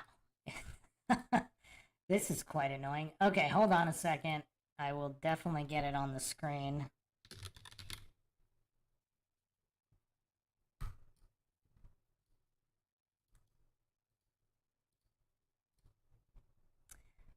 I basically have to copy paste the file, rename the file so it has different metadata, and then apparently YouTube...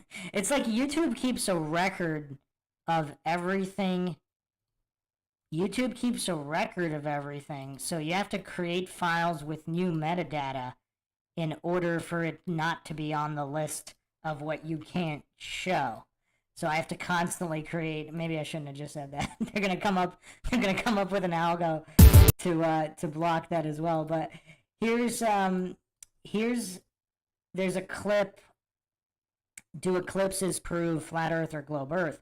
So on the light spectrum, and this is straight from Hubble and straight from NASA, that on the light spectrum there are celestial bodies that are visible and not visible. So if, for example, Rahu, the black sun, if this is a body that is not visible to the human eye, it would still block the moon. We just wouldn't see it. So the phases of the moon could be related to other celestial bodies that we can't see.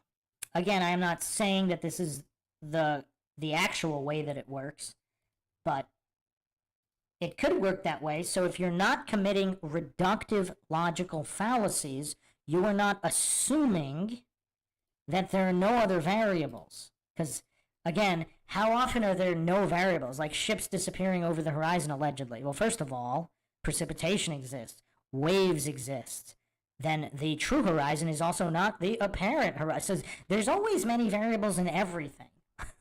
So, train tracks look like they touch in the distance. That doesn't mean they actually touch because there are other variables.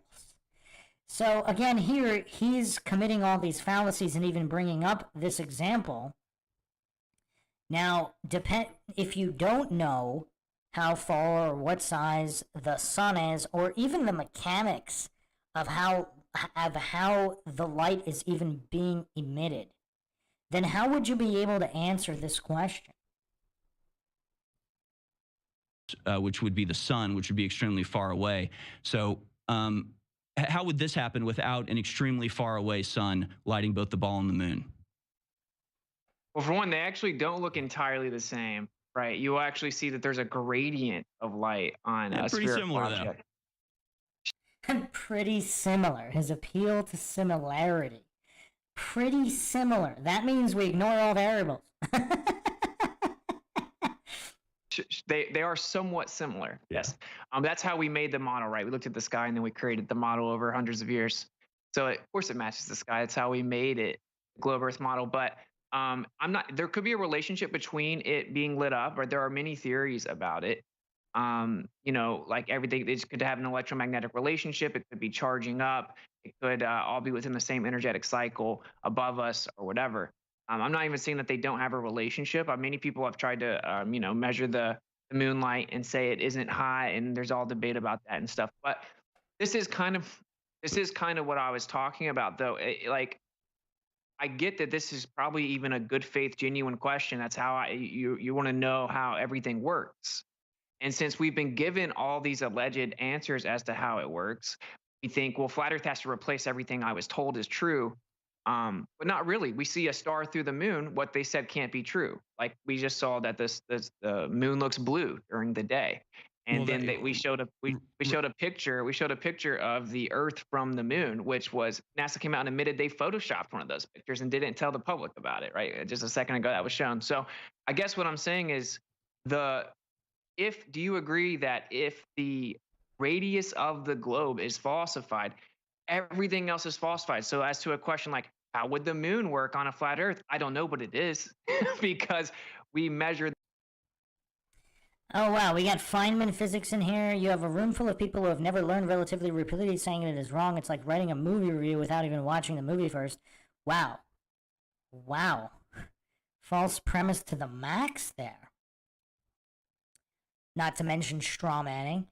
I mean, most of the people, at least myself and many people, have learned relativity quite extensively, first of all. Second of all, you have a world record academic Olympiad winner in Runzi Kao, who knows relativity probably better than just about anybody in the world, absolutely dismantling it, which was one of my bases for realizing how silly and easily debunked relativity is, because actually, you know what's quite ironic? What is actually incredibly ironic is Einstein himself, or a quote that is attributed to him: if you can't explain it simply, you don't understand it well enough. So Runzi Kao understands relativity so well that he literally taught it for many years. And I think he still does. I don't know if he specifically does, but he still teaches science and physics and many subjects, because this guy's an academic Olympiad winner in multiple, and one of the youngest, if not the youngest, in multiple different categories. And then he became a teacher, and he's got some of the best credentials. He explains relativity so simply, and then explains why it's so easily debunked so simply. Now, they're more complex. Obviously, Oleg J. Jeffimenko, one of the greatest mathematicians ever, clearly he understands math and relativity really well, certainly much better than you, but just judging by your fallacious comments in the chat here. So these are guys that absolutely demolish relativity, and they understand it extremely well. And then also the other fallacy you committed was a genetic logical fallacy by claiming that the source of the information is somehow relevant to whether the information is true or not.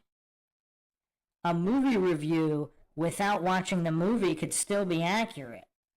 Now, obviously, that's not a good idea, but again, you just committed a huge fallacy stack. So maybe hit the books, get back to children's level logic before stacking that fallacy deck further.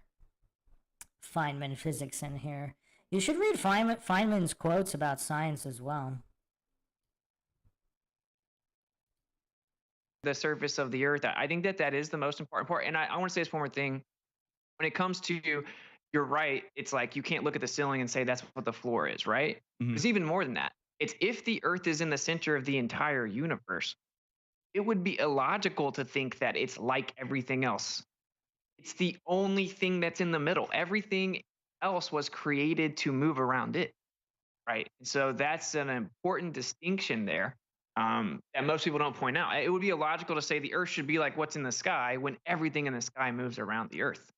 The earth is distinctly different, right? Well, So, yeah, but again, we're dealing with This guy's scrambling. but again, the dealing with yeah, his brain is totally fried. I have no idea what he's thinking here. I mean, he obviously already got his participation trophy, but I mean, it's like he knows he doesn't understand what Austin just said.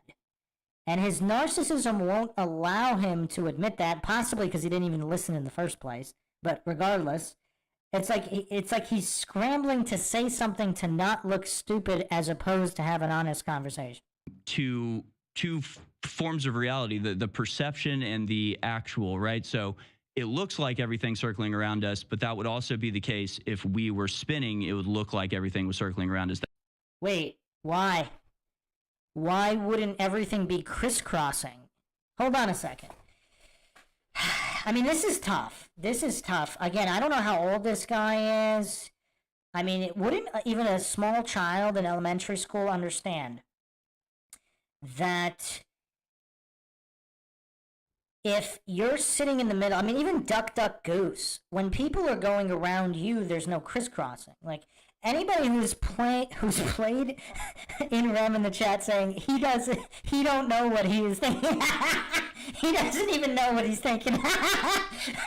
That might be true. So, okay, even small children on the playground, when you're playing Duck, Duck, Goose, if everybody's sitting, one person's moving around, there's no crisscrossing. But if you're just observing everybody running in every direction, everybody's crisscrossing. So if the Earth were moving around the sun and everything wasn't specifically moving around the Earth, wouldn't all the star trails be crisscrossing? All the other celestial bodies be instead of just moving perfectly in concentric circles around the Earth? So wouldn't even a child that has ever played Duck, Duck, Goose understand this, and yet Harrison doesn't appear to understand this? So has Harrison just never played Duck, Duck, Goose? Is that the problem here?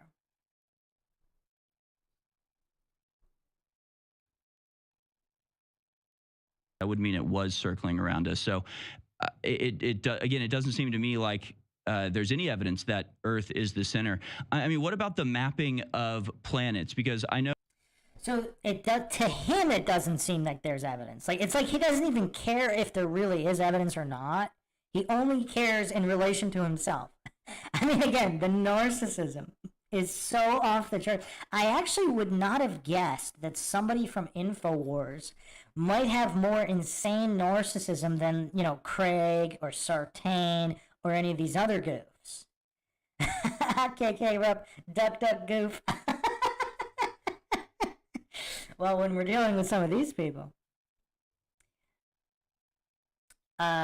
Yeah, so it is very, very curious. So he says it seems like there's no other. So he doesn't care whether there is or there isn't. So he doesn't care about the cosmic background radiation. He doesn't care about any of the scientific experiments or the science, and he hasn't studied it. As long as what it seems like to him, based on his feelings. I mean, there's definitely a lot of soy at play here.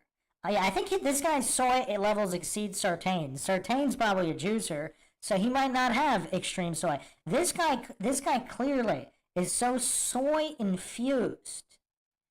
I mean, Von Z says, is this the best InfoWars has? Sad AF. No, I don't think it's the best they have. I think if they were secretly trying to prop up Flat Earth, they sent the worst they had on purpose. This guy might be the worst they have. So, yeah, I mean, the level of goofery here, it's quite extreme. I think it might be related to soy. I really do. Shifty Eyes Shady saying soy wars. I mean, okay, no, because think about it. When you take Sartain, I think even Bryant Myers had less of a soy problem. I think Bryant Myers didn't have any testosterone, but his soy levels weren't skyrocketed either. Now, Sartain obviously has a lot of testosterone, maybe not a lot of soy. This guy doesn't seem to have much testosterone either, but the soy levels are very, very high. I don't know if they're higher than Soy Lodge, but they're both up there. They're both up there.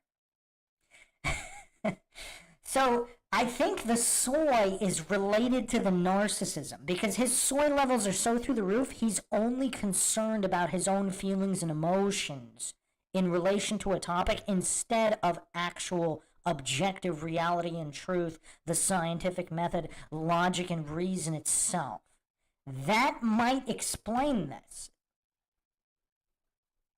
So one of the things, again, we have an image of this motion of solar system planets relative to Earth. So basically, this would be the orbital path that the other planets would take, Mars, Venus, all these other planets.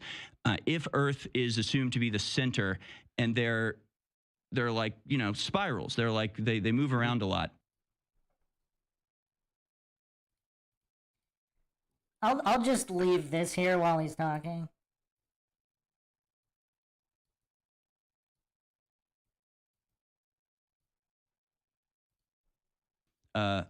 And if the crew can pull up that picture, motion of solar system, you can pull it up on my screen. So, how do you explain these paths and this motion?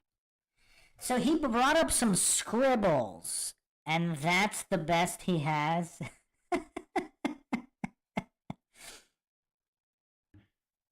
Without, a force acting on the planets other than gravity. I mean, how do you have a planet going towards and away from us if they're circling around us?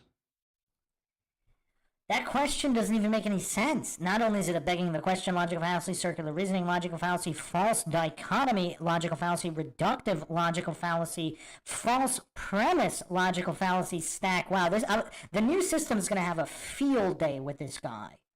That was just a quad stack right there, minimum. I mean, wow. Wow. Well, there is a force. Automatically, there's some type of force, right? Because everything's moving around. If you look at a Ferrel cell image of a magnetic field, so it's just a creative invention that was made. You use two little pieces of glass, you put ferrol fluid and another fluid inside of it, line it with LED lights, and you can see the magnetic field. Right. It makes that exact same pattern.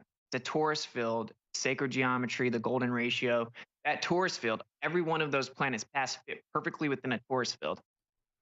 Obviously, I think Austin is talking to the audience here because Harrison obviously is utterly clueless about sacred geometry and all of these occulted knowledge of all of this. I mean, you have the golden ratio, you have all these things that tie into spirituality because he's claiming there's no connection.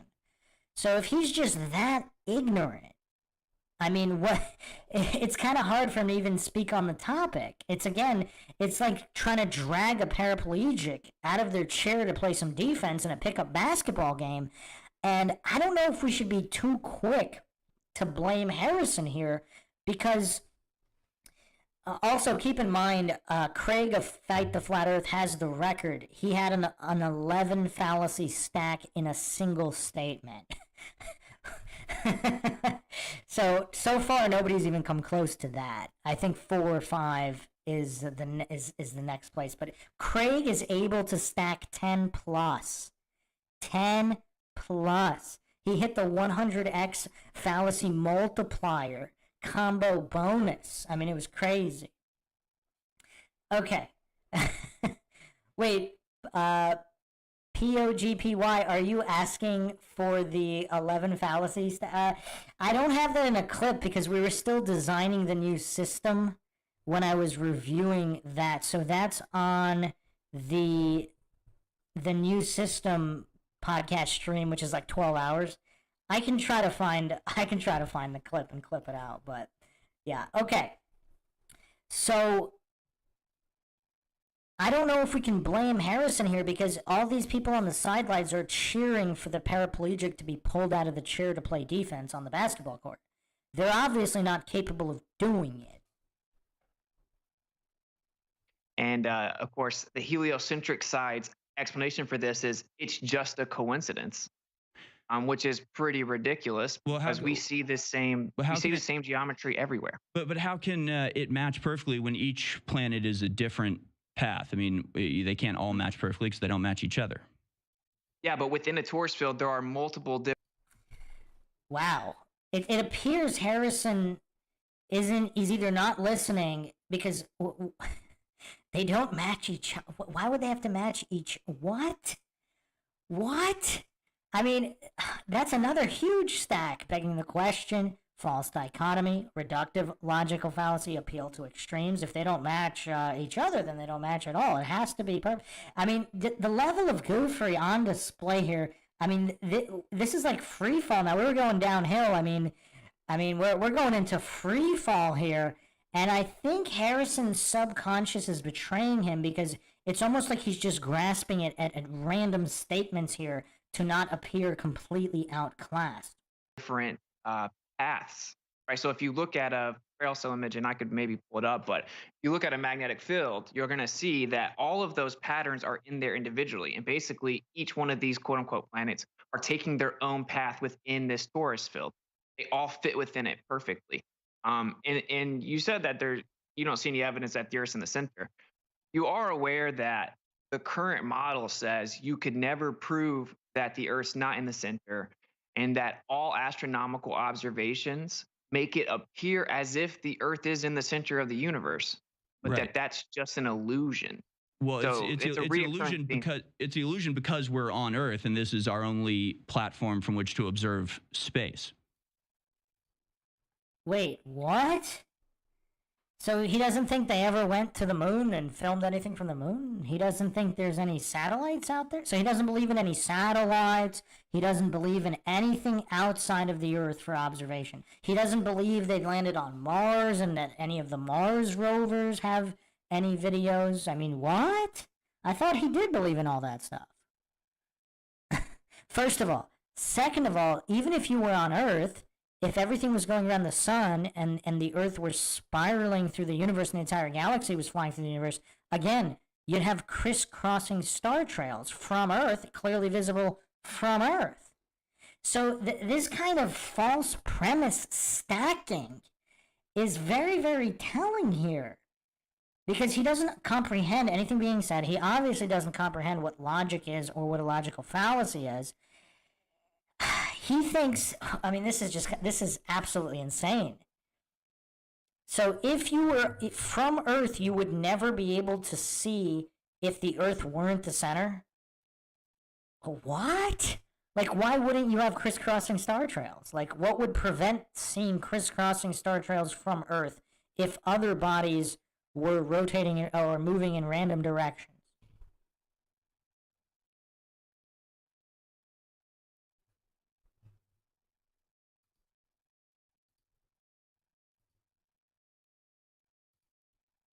Sure, and it gets a little bit more complex than that, though, because even like the distant galaxies moved in relation to the Earth, right? And so then that's when Edwin Hubble was like, wait a minute, this doesn't make sense. And they had to say the whole universe is accelerating and expanding in all directions to create that illusion. And then they're like, wait, what causes that to happen, though? There has to be some type of energy that would make it expand faster than the speed of light. And that's where you get dark energy, which is never been discovered, defined. It'll never be found. And then you have dark matter to fix the gravity problems. I will actually say you can use a Lorentz magnetic force to not get too technical, but it's pretty funny that you can show what's called a dynamic equivalence, meaning the way that the force makes objects move around each other from a geocentric universe. and it's a magnetic Lorentzian force. And what a coincidence, the patterns of the planets fit perfectly within a magnetic field's geometry. So it's more elegant, actually. Okay, but none of that actually explains what the force is moving it or how it's set on this path. And the other thing is that you would also get paths that match up to. Wait. Oh, man. We're going to have to split this into two-parter because I mean, this is tough. Harrison is really pushing this here. So everything works perfectly, but it doesn't explain why it works perfectly. That's what he just said. So, okay, think about this analogy here. Let's say you're in a hotel, and Harrison is saying, this hotel, all the rooms are perfect. Everything is perfect. And nothing disproves the perfectness. There's no crime. There's no nothing. And then Austin Whitsitt says, well, actually, there's all these dead bodies in all these rooms. And this other hotel is actually more elegant. All the rooms are actually clean. And Harrison's response is, well, yeah, but it doesn't prove how the dead bodies got in all those rooms. I mean, think about this for a second. Austin just clearly, again, whether true or not, just the response, Harrison's response here is very telling. Because Harrison didn't actually refute any of the individual points. He just asked, why would that, it doesn't prove why they're that way. Did everybody catch that? So again, if he's claiming he has this one hotel, all the rooms are perfect and clean, Austin actually said, well, they're actually not. There's dead bodies in a bunch of them. And then but this other hotel is actually clean and all the rooms are more elegant. Harrison's response wasn't disputing the bodies that Austin pointed out. Again, I'm not claiming anything is true or untrue. I'm just, look at Harrison's response. His response was, yeah, well, you don't know how all the dead bodies got there. I mean, not only is that a huge, gigantic goalpost move, but I mean, I'm even having trouble logging all the fallacies here because it's almost like that would also be a non sequitur, a diversion fallacy as well, and because he completely shifted to, well, it doesn't prove why it's like that. Now, if what Austin said was false, he could have addressed the points and why or why not they're false. But he actually didn't dispute what Austin said there. He said it doesn't prove why it's that. So, I mean, again, that's like saying, oh, okay, maybe there are a whole bunch of dead bodies in all these rooms in the hotel, but it doesn't prove how they got there. As if that has anything to do with the original point.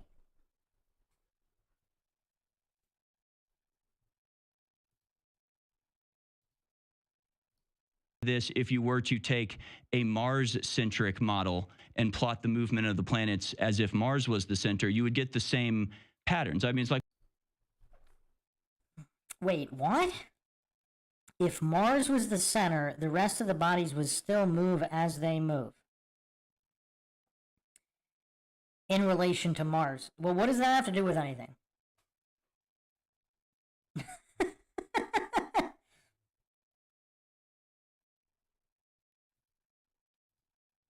I would call what he's doing the narcissistic fallacy because, I mean, I guess you could call that appeal to emotion, but it's not even a real appeal to emotion because it's not appealing to other people's emotions. It's not saying, oh, you know, you don't like guns, you want children to die, how dare you be so heartless. It's not that. It's only appealing to his own emotion. It's not a true appeal to emotion fallacy. So I would say we have to coin a new fallacy just for Harrison, the narcissistic fallacy, the feels over reals fallacy. One of those little toys that has the gear and you put the pencil in and spin the gear around and it creates the pattern. It doesn't matter which hole you put it in, it creates a similar pattern that will look on the face of it similar to like the Taurus field or the magnetic field. But that would be true if you plotted the motion of the Earth relative to Venus or Mars or Jupiter or any other planet. Earth is not the only one that plotting the rest of the planets creates this design. But Earth is the only body in the middle of the cosmic background radiation, though. So that again is not evidence that Earth is in the center. It's evidence that Earth is on the circular path that all the other planets are on, because that's what matches perfectly. It's like it's weird. He doesn't even really appear. It matches what perfectly? Like, what? Is he saying anything will always match anything perfectly? What? Or is he pretending only the heliocentric globe it matches perfectly? Again, ignoring all the cosmic background radiation of his own scientism cult, while pretending he's not in the scientism cult. Well, it's not just about the paths; it's about distant galaxies, right? So you're right. You can match it on any planet or whatever, and you could treat it as if it's in the center. Certainly, with relativity, it says it's all equally valid. You can choose anything as the center. But this is a little different than that. They looked out into deep space, quote unquote, and saw the galaxies moved in relation to the Earth. They should not have been. In this model, the Earth is tucked away in an insignificant corner of the universe. It is a random, non-unique position. Everything should be moving every which direction in relation to, say, the singularity of the Big Bang or whatever people believe in, not the Earth. But they discovered it was. So it's not as simple as just I can put the coordinate system anywhere. It's that the universe has to be accelerating and expanding away from every other point. There is no center, and everything just makes the Earth look like it's in the center, although you could map it out both ways. I don't know if, yeah, in the chat people are saying Austin just dumbed this down, not just for Harrison, but for all the viewers. I don't know if he specifically is referring to the cosmic background radiation right here in what he's saying. Maybe he should have given a direct reference and source, but I mean, Harrison probably would ignore it anyway. But I would have asked Harrison, no, what do you think of this source? Like, what do you think of the actual cosmic background radiation detected multiple times that shows the Earth as the center? Like, what would the goof do when put on the spot in that specific situation? But that's not the proof. First of all, it's on its face. All observations show the Earth in the center. So to say it's not in the center, you're going to have to prove that. Then we went and looked further, and even the distant galaxies show that. But I mean, there is the heliocentric model that maps everything and Wait, his response to all that, but there is the heliocentric model.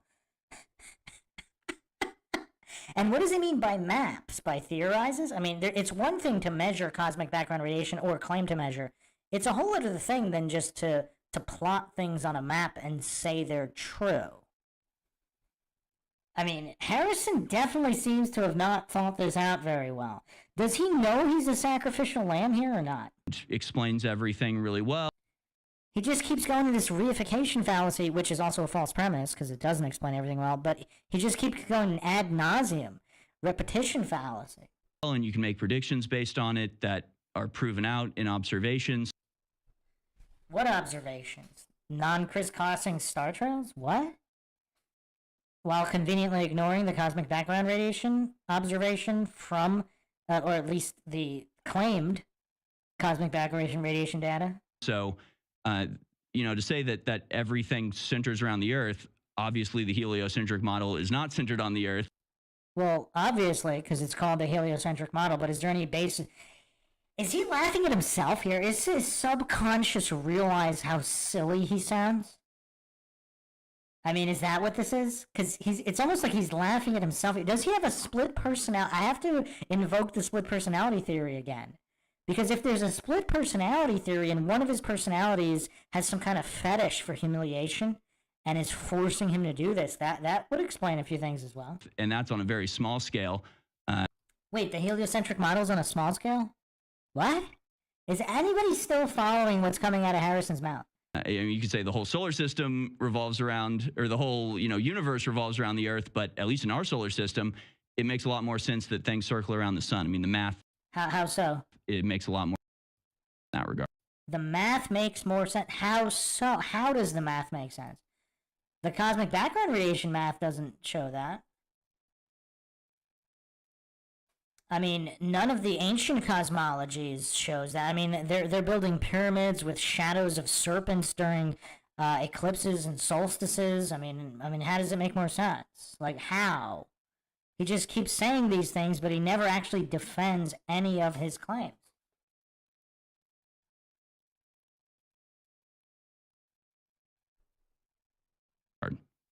If you assume that the sun is 93 million miles away and this huge ball of gas in a vacuum, if you assume the size of it and then you assume gravity, which is that, you know, the bigger the mass, the more gravitational pull, which isn't even considered a pull or force anymore because that doesn't work. But Joyce B in the chat saying, "Oh yes, perhaps it's Duper's delight. Maybe Harrison truly does not believe the positions he's putting forth." Yeah, that'd be curious if InfoWars as a whole, they were a bunch of flat earthers, but they didn't want to lose a ton of viewers so they had to pretend they were globe earthers, but defended it so poorly as to increase flat earth membership. That's possible. that's actually not true either. The heliocentric model doesn't work. I mean, this is why we have dark matter. Though. It doesn't work because this is. It does, though, is his argument. His argument is it does, though.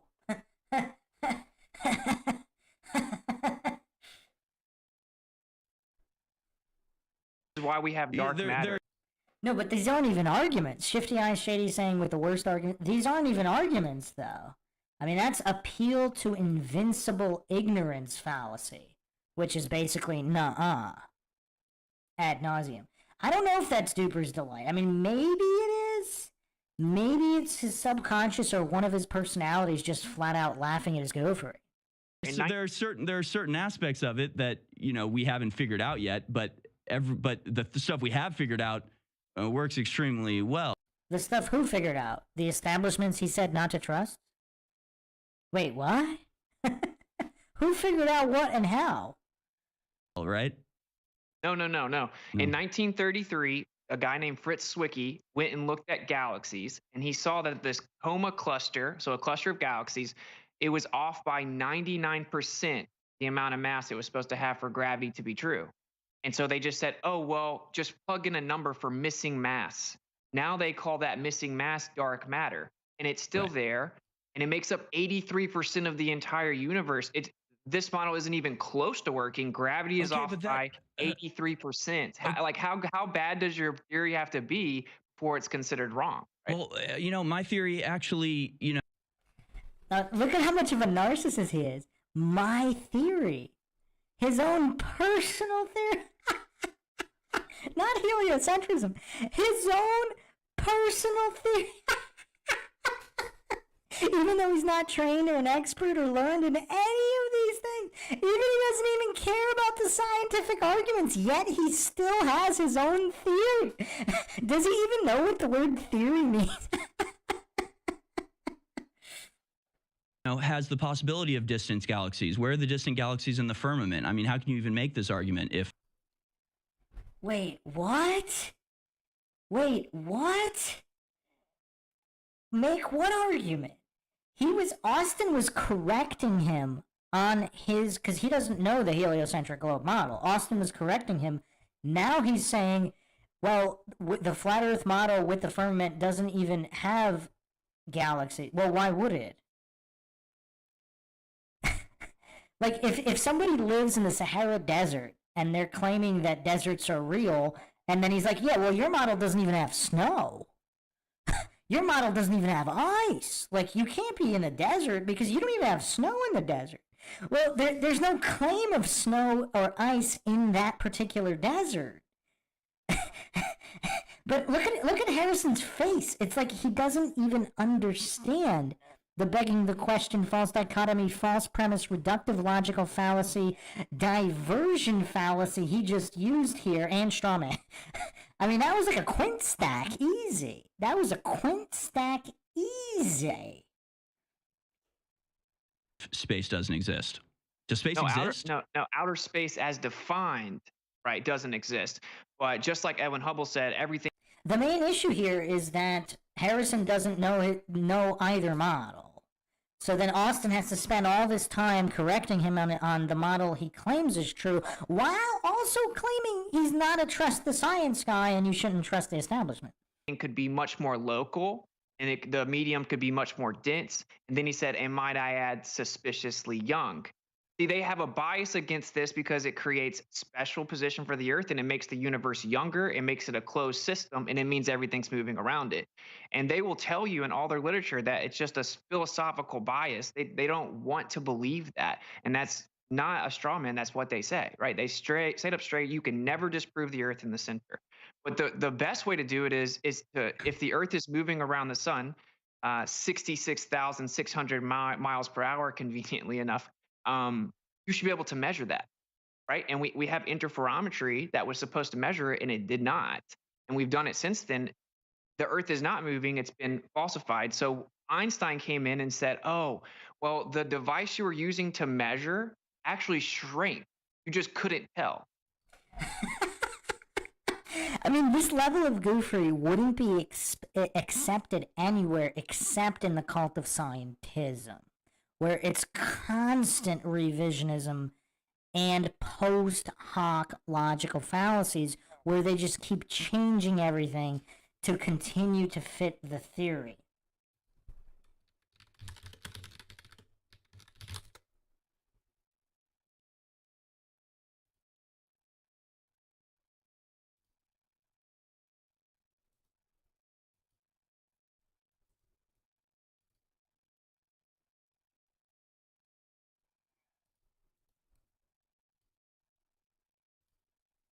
I'm just going to put another image on the screen, which I think summarizes everything Austin is talking about here.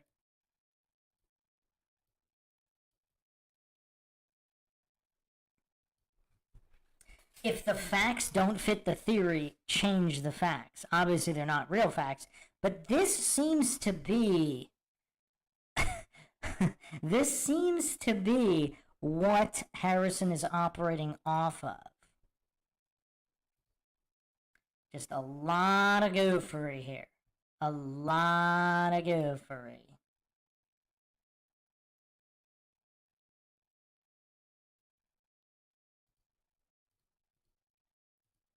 And then time slowed down and created the illusion that we are stationary and you can't measure us moving. That's mainstream claim, is that the ruler shrank effectively, you just can't tell, and time slowed down, it just appears to be the same time to you, Right. and therefore you could never prove that the Earth is moving. Or, of course, just the Earth isn't moving, and all observations showing us what's really happening. Right? So Well, that- and okay, we but- weren't told any of this. But then that would mean that if the Earth's not moving, then the stars are moving. The sun is circling around us again. So I get. So we've. Wait, so he thinks stars don't move? So, but aren't the galaxies the stars are in moving? So, does he not understand any of the models of the heliocentric globe universe either?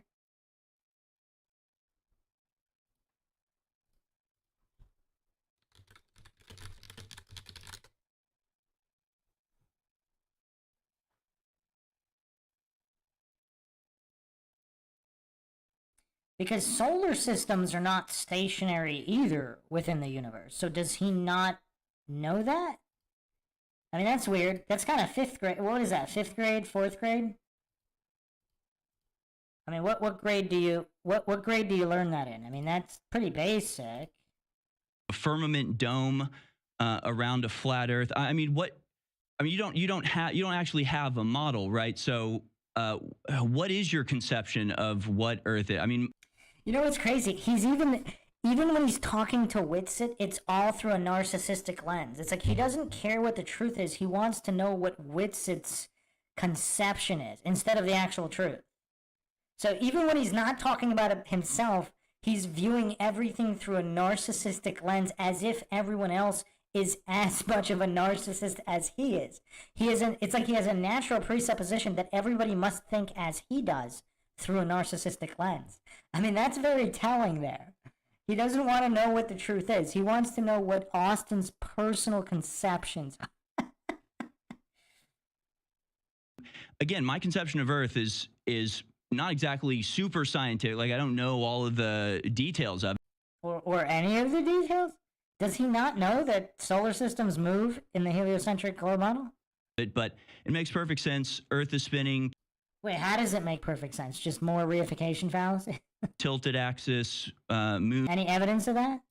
orbiting us, we orbit the sun, other planets also orbiting the sun. I mean, all of that makes perfect sense. Do you have any semblance of a model for flat Earth at all? I mean, okay, in a planetarium, everything makes perfect sense, right? You have this projection going around this projection. I mean, it makes perfect sense, right? Like, that's the way it works. The machines work. You can go there and observe them working. It makes perfect sense. Yeah, sure. So it's a torus field, just a torus field, and that explains pretty much everything. I could pull up an image. I don't know if that's possible, but Yeah. a Ferrel cell image of a torus field will show. You can just Google Ferrel cell image magnetic field. You'll see a bunch of them. It's just a torus field, and there's a vortex in the middle. And what a coincidence! You take the magnetic flux data of the Earth, you put it on a flat Earth map, and you get a perfect vortex around the center. Big Point Sailing says, anything makes perfect sense if you ignore all details and logic and science and spirituality, like Harrison admitted to in the opening. You take the planets and you fit them within the torus field. It's perfect. So But it gets even worse, because not only did Harrison admit all that, but he also said he's not a trust the science guy and don't trust authorities or establishments. So it's actually kind of crazy. and of course they It's claim not, though. It's not perfect. I mean, you can bring up the image, but it doesn't match perfectly. How does he know if he doesn't know the details of anything? So how would he know whether it matches or not if he doesn't actually know any of the details? Well, not only that, I don't know any of the details, but it makes perfect sense. And he doesn't know any of the details about that flat Earth model, but it doesn't but it doesn't match, even though he doesn't know any of the details on why it wouldn't match. generally looks somewhat like it, but because magnetic fields, It looks like he's really struggling with just basic English, and Austin looks so done with him here. I mean, this guy's struggling with first grade English and maybe even third grade science concepts. Like, he doesn't think so he doesn't think solar systems move, and stars within their solar systems are not flying through the universe. I mean, he doesn't even grasp that. That's kind of weird. Visualized match the magnetic field of Earth. I mean, that's not even so. I mean, is this your model, or That's not even what. He didn't finish his sentence there. I mean, that Earth is round, so that can't be it, right? No. This is a flat Earth. Ironically, this is actually the ISS trajectory on the left. This right here and this is a Ferrel cell image of a magnetic field. Right. All of these patterns fit perfectly within that. And then there's also this. This is the magnetic flux data of the magnetic field on the Earth. It all fits perfectly within what we see in a magnetic field. And then this is called a block domain wall. It's a plane. Well, are you goes able right to- through the middle. We live on that. I'm just not seeing the images that you're pulling up. So if we can, if you can share your screen, I just want to make sure we know what you're talking about exactly. Sorry, yeah, I am sharing screen on Skype right now, but I don't know if you can see it. All right, we'll figure that out. We have about 2 minutes to break, but we'll work that out with the crew during the break here. But what? So InfoWars, this giant platform, can't even sort out technical details on their own platform, because this isn't YouTube. They're on their own platform that they control, and they can't even sort that out? That's weird. I got some more images I want to show you. Again, I really just don't think that saying Earth is a torus field, I mean, that's not a physical description of where we are or how the world is composed. Wait, what? Oh, man. I'm glad there's only 2 minutes to the break here, because I'm having trouble. I'm just a mortal man here. But this is so tough. It's just fallacy stack over fallacy stack. But it's a narcissistic fallacy stack. So it's very difficult. I mean, I'm just doing objective play-by-play here. I'm just calling it how I see and hear it. And he moved so many goalposts. He spammed so many non sequitur and red herring fallacies. reductive logical fallacies. I mean, it's just so tough here because he's not addressing anything said while spanning fallacies to justify a position he himself you shouldn't have based on trust, yet he's not supporting it with anything.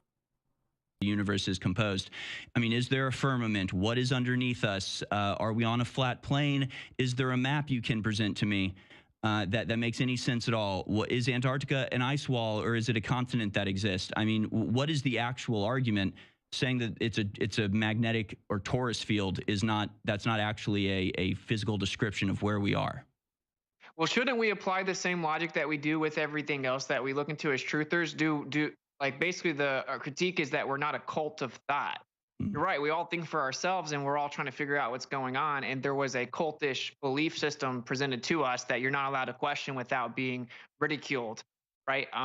But like, it's really like Harrison just doesn't understand that falsification is independent of replacement. He doesn't understand deductive reasoning, critical thought, or basic logic, because he keeps asking for the replacements. Like, he's just not understanding.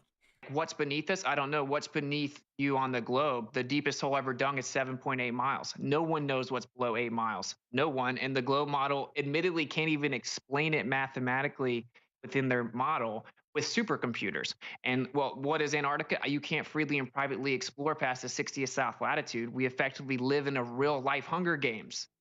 Like, that's a real thing, whether you think there's a globe or not. You can't freely and privately go out there. And his response is laughter. And that's based on what our government did in 1946. They brought He's talking. An INFOWARS host is laughing at that the UN restricts I mean, think about that for a sec. Nazis over in 45, Operation Paperclip. 46, Operation High Jump. We went to Antarctica, and then we considered Antarctica our number one focus. All right, and we'll then be right back. We'll pick it up with Antarctica on the other side. We'll be right back after he got decimated completely. Austin WITSIT, the debate continues in the next hour. Stay with us. Okay, so yeah, I'm going to call it here. Just, we've been going for about almost 4 hours now. A very unique kind of goofery. I have to hand it to him. The psychological breakdown on Harrison, quite unique. He has absolutely no support for anything and admits he doesn't understand anything about any of this, while also claiming to have done all the research and knowing everything. While also claiming he's not a trust the science guy and that establishments shouldn't be trusted. This is unique. We've never seen anybody debate like this before. At least we can say that. So that's it for now. I will see if I'll try to get part 2 done tomorrow just to keep this as close together as possible. But thanks again for all the MindShock listeners joining us. If you want to help support the MindShock podcast, help logic and reason return to a world where it's quickly going extinct, even on InfoWars, as we're just saying here, you can donate to our PayPal. Just check the link in the description. You can also become a YouTube member right here on YouTube. Help support the chat that way. Make sure you subscribe, like, and share. Twitter, Facebook, Reddit, Patreon. This is Bruce McGuire signing off. Catch you guys next time.